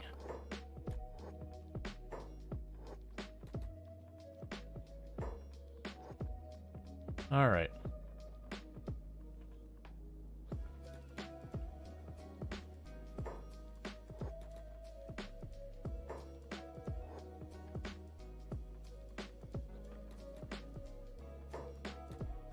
Basically, I'm trying to give myself a little bit of extra wiggle room. Whoa, where did you go? What's happening?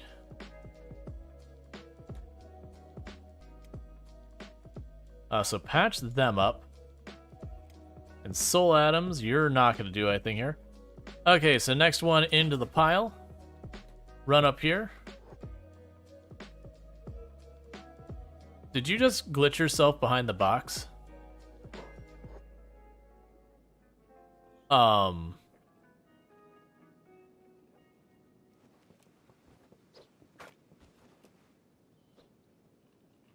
Okay.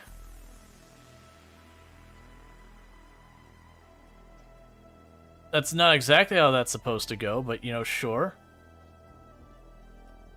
Ah, Kenshi. A game without any issues whatsoever.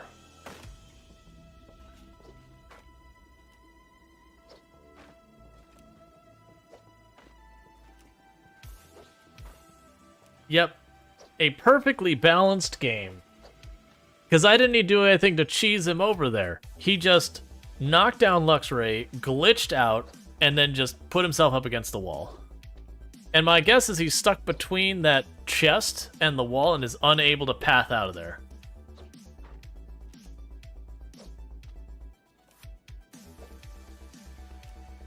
Now, because he's stuck in combat, don't do anything to jeopardize this. Because he's stuck in combat, he won't stop to... Really, She-Wolf? Of all the places, right between me and the person I am just blasting crossbow bolts at, one after the other after the other.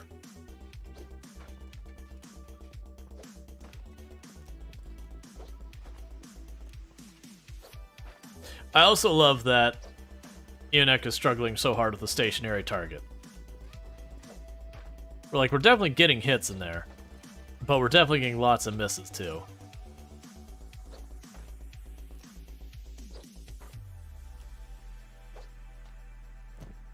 Okay, we're only about halfway through our bolts. So this is definitely a completely balanced and fair fight.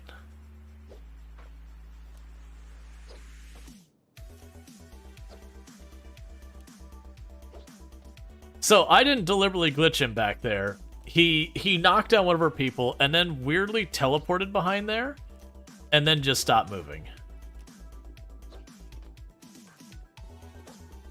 His blood is pretty low? Yeah, I mean, well then all of his head and chest are also pretty low. Any of those go negative, he'll probably collapse. And then we'll have Rual ready to run in and grab him and pick him up as fast. Well, actually, probably not Rual.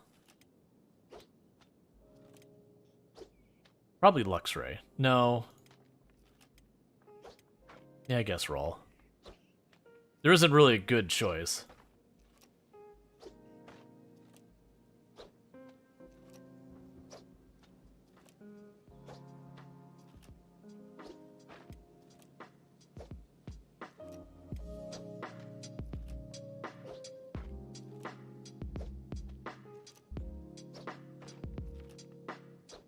How's She-Wolf?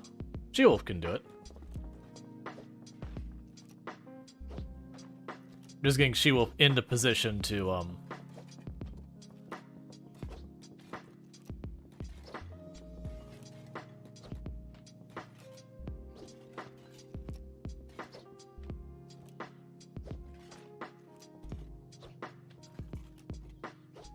should be going down any time now.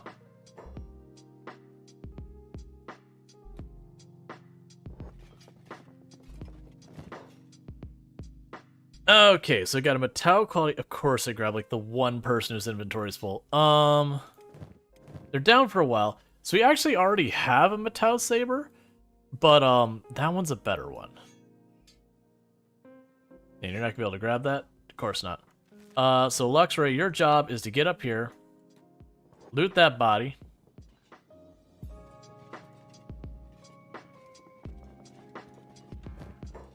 That's not at all what I wanted.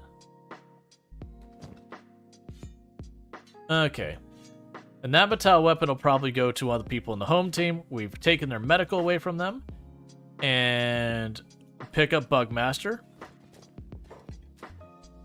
And I'm not sure if you noticed, but this is what is inside Bugmaster's box. It is a box absolutely brimming with human teeth. And the Bugmaster's map, which, if you read it, says, it's a map pointing to a certain location in the Ashlands. It's covered with gibberish writing and pictograms. Though the Bugmaster was obviously insane, he seemed to have lived long enough and knew a lot of the world's secrets. You can piece together enough scraps of information to understand the Bugmaster is training himself in preparation to go here and kill someone. It seems to have been an obsession. Whoever is in the Ashlands, they must be insanely dangerous. And if we look at that, we have now discovered the ominous palace in the Ashlands, which is where you find Khatun. So with all that said, this is where things get even dicier. I don't think we're gonna go out of our way to patch Bugmaster up right now. I'm gonna actually let his injuries get worse. And the only reason I'm gonna do that, oh my god, please, is entirely because if we do go down, I don't want him to get back up and get involved. And yes, I am taking the human teeth because technically we are hivers. We can eat them.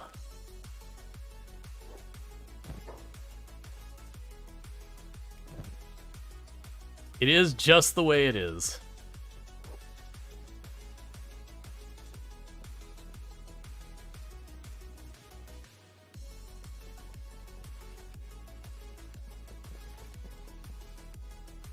It's also going to be pretty hard to get out of here. Because unfortunately, their bed is a lie. I can't use it.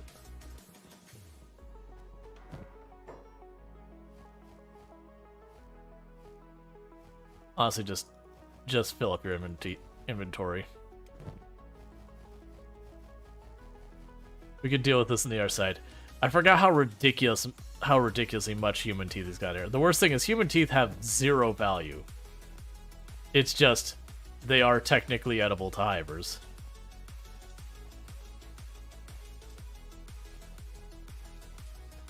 Just gets to town, it's like contraband check, and they just open your bag and are like, oh god. Like, what, why?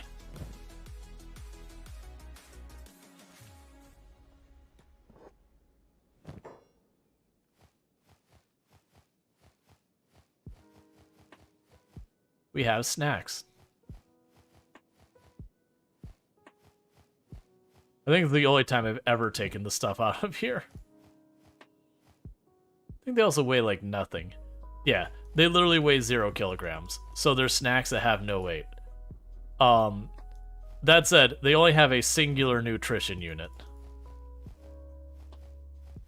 So they're not good for the amount of bag space they take. Well, would you look at that? I am straight up out of place to put all this goody good nutrition. Oh, cooked vegetables. No one wants that. Alright. So now the big difficulty would be getting back out of here. But that said, we have gone a bit over from the normal time that I would switch games and all that, which, you know, felt fair since we were engaged with fighting Bugmaster and everything. That's like, you know what? Let's see it through. Let's see where we get with this. So we're gonna quick save. We're gonna do a long save,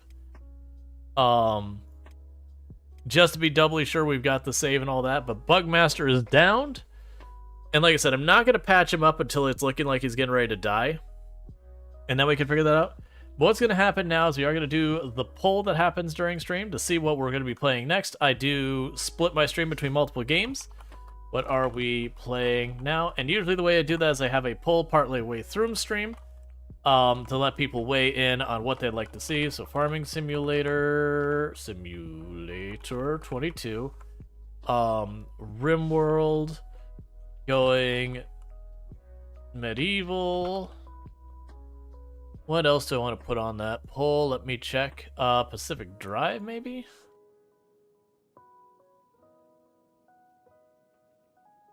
And maybe Enshrouded. Do I want to put RimWorld on there? Because I know RimWorld will probably win. I think that's fine. Because I want to see if I want to put Enshrouded or a wild card on there. We'll just put Enshrouded. Okay, so the poll is showing up. I do understand for those on mobile, it's probably not going to work on mobile. But for those not on mobile, and I do apologize, there's nothing I can do. It's a Twitch problem. We do have the poll going up. For those who are new to the channel, it is just one of those things that what I do is I usually will split my stream halfway between 2 different games. That's because I do stream for 9 hours, and I don't really want to sit there and just knock out 9 solid hours of just one game. So I do like to split up. I feel it makes it more interesting.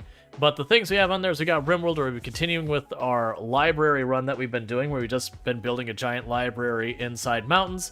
We got Farming Simulator 22, which is we have the Survivor Man Challenge, where we start with $0 Chainsaw and a Dream. Last we left off, I got the really big Harvester, and we have not got to actually put much use to it because we haven't been back since then.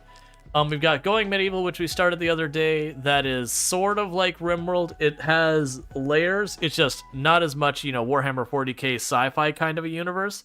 And instead is a medieval universe. It doesn't have quite as much focus on combat as RimWorld does. We have Pacific Drive, which is a resource collection extraction style game that's based around upgrading your car and all that with like spoopy weirdness in the universe. And then we have Enshrouded, which is a survival crafter. Been weeks since the last farm sim. Yeah, that doesn't surprise me. Because when you think about it, I played basically a week of Stardew Valley, a week and a day or so. And so that's 1 week off. It did feel like people were starting to burn out on farm sim, which, that happens. But there's only all that. Meanwhile, while we've got that poll going, I'm going to take 2 seconds, grab myself a new drink, and I'll be right back. So thank you again so much for tuning in. I'll be back here in just a couple minutes. So thank you again for tuning in.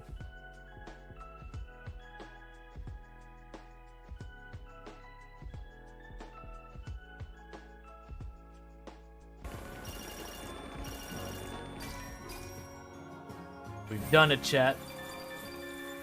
We successfully murdered a whole lot of trees. I just want to go on the record, I'm not cool with what you're trying to make me make. He should make his own decisions about who he likes. And like, if you want to win him over, you got to do it the old-fashioned way. Find common interests, talk about it, get to know one another, make him see that you're actually a person that, maybe he'd be into. Not drug him with stuff that are made by questionable mushrooms from some dude in the woods.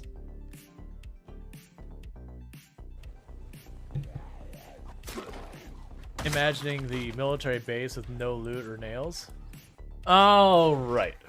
And let's see. So we got 2 minutes left. So right now we've got RimWorld at 6 votes.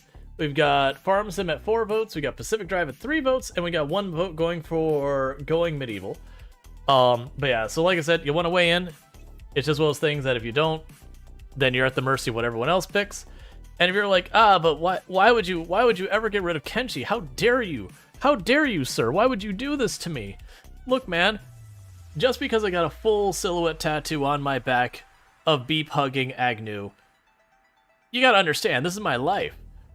It's cool. Kenshi will be back. Probably tomorrow?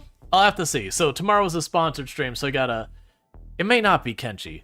Because with a sponsor, I may not want to play a game that, got slavery and cannibalism and racism and misogyny and all the isms in it.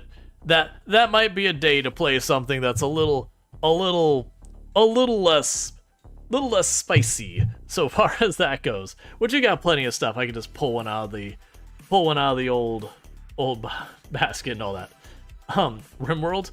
Yes, the other game that features cannibalism and slavery and literally misogynist and meanders as a trait. And there isn't there is a racism concept.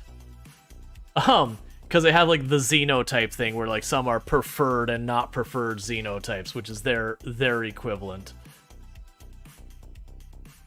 Alright, we got 33 seconds left. It is RimWorld at 6 votes, Farming Sim at 5 votes, so if someone wants to try and not have RimWorld happen, Farm Sim is right there. Pacific Drive at 3, 1 for Going Medieval. Like I said, you want to weigh in. I do understand for people on mobile right now that last I saw, the mobile polls just weren't working. which sucks, but there's nothing I can do about it. That looks like an extra vote went to RimWorld, so it was like, no, it can't be close. All right, so with that, we're going to be switching over to RimWorld. So for those over on YouTube and TikTok, you are going to have the stream go down because switching game categories doesn't work as well on those platforms, so I'm going to basically take down those streams and bring them up. Again, for those over here on Twitch where they actually set this stuff up in a non-asinine way, we'll just switch categories and that'll be fine. So don't forget to like and subscribe and all those for on TikTok and YouTube. Okay, and they're all gone. And so with that, what we're going to end up doing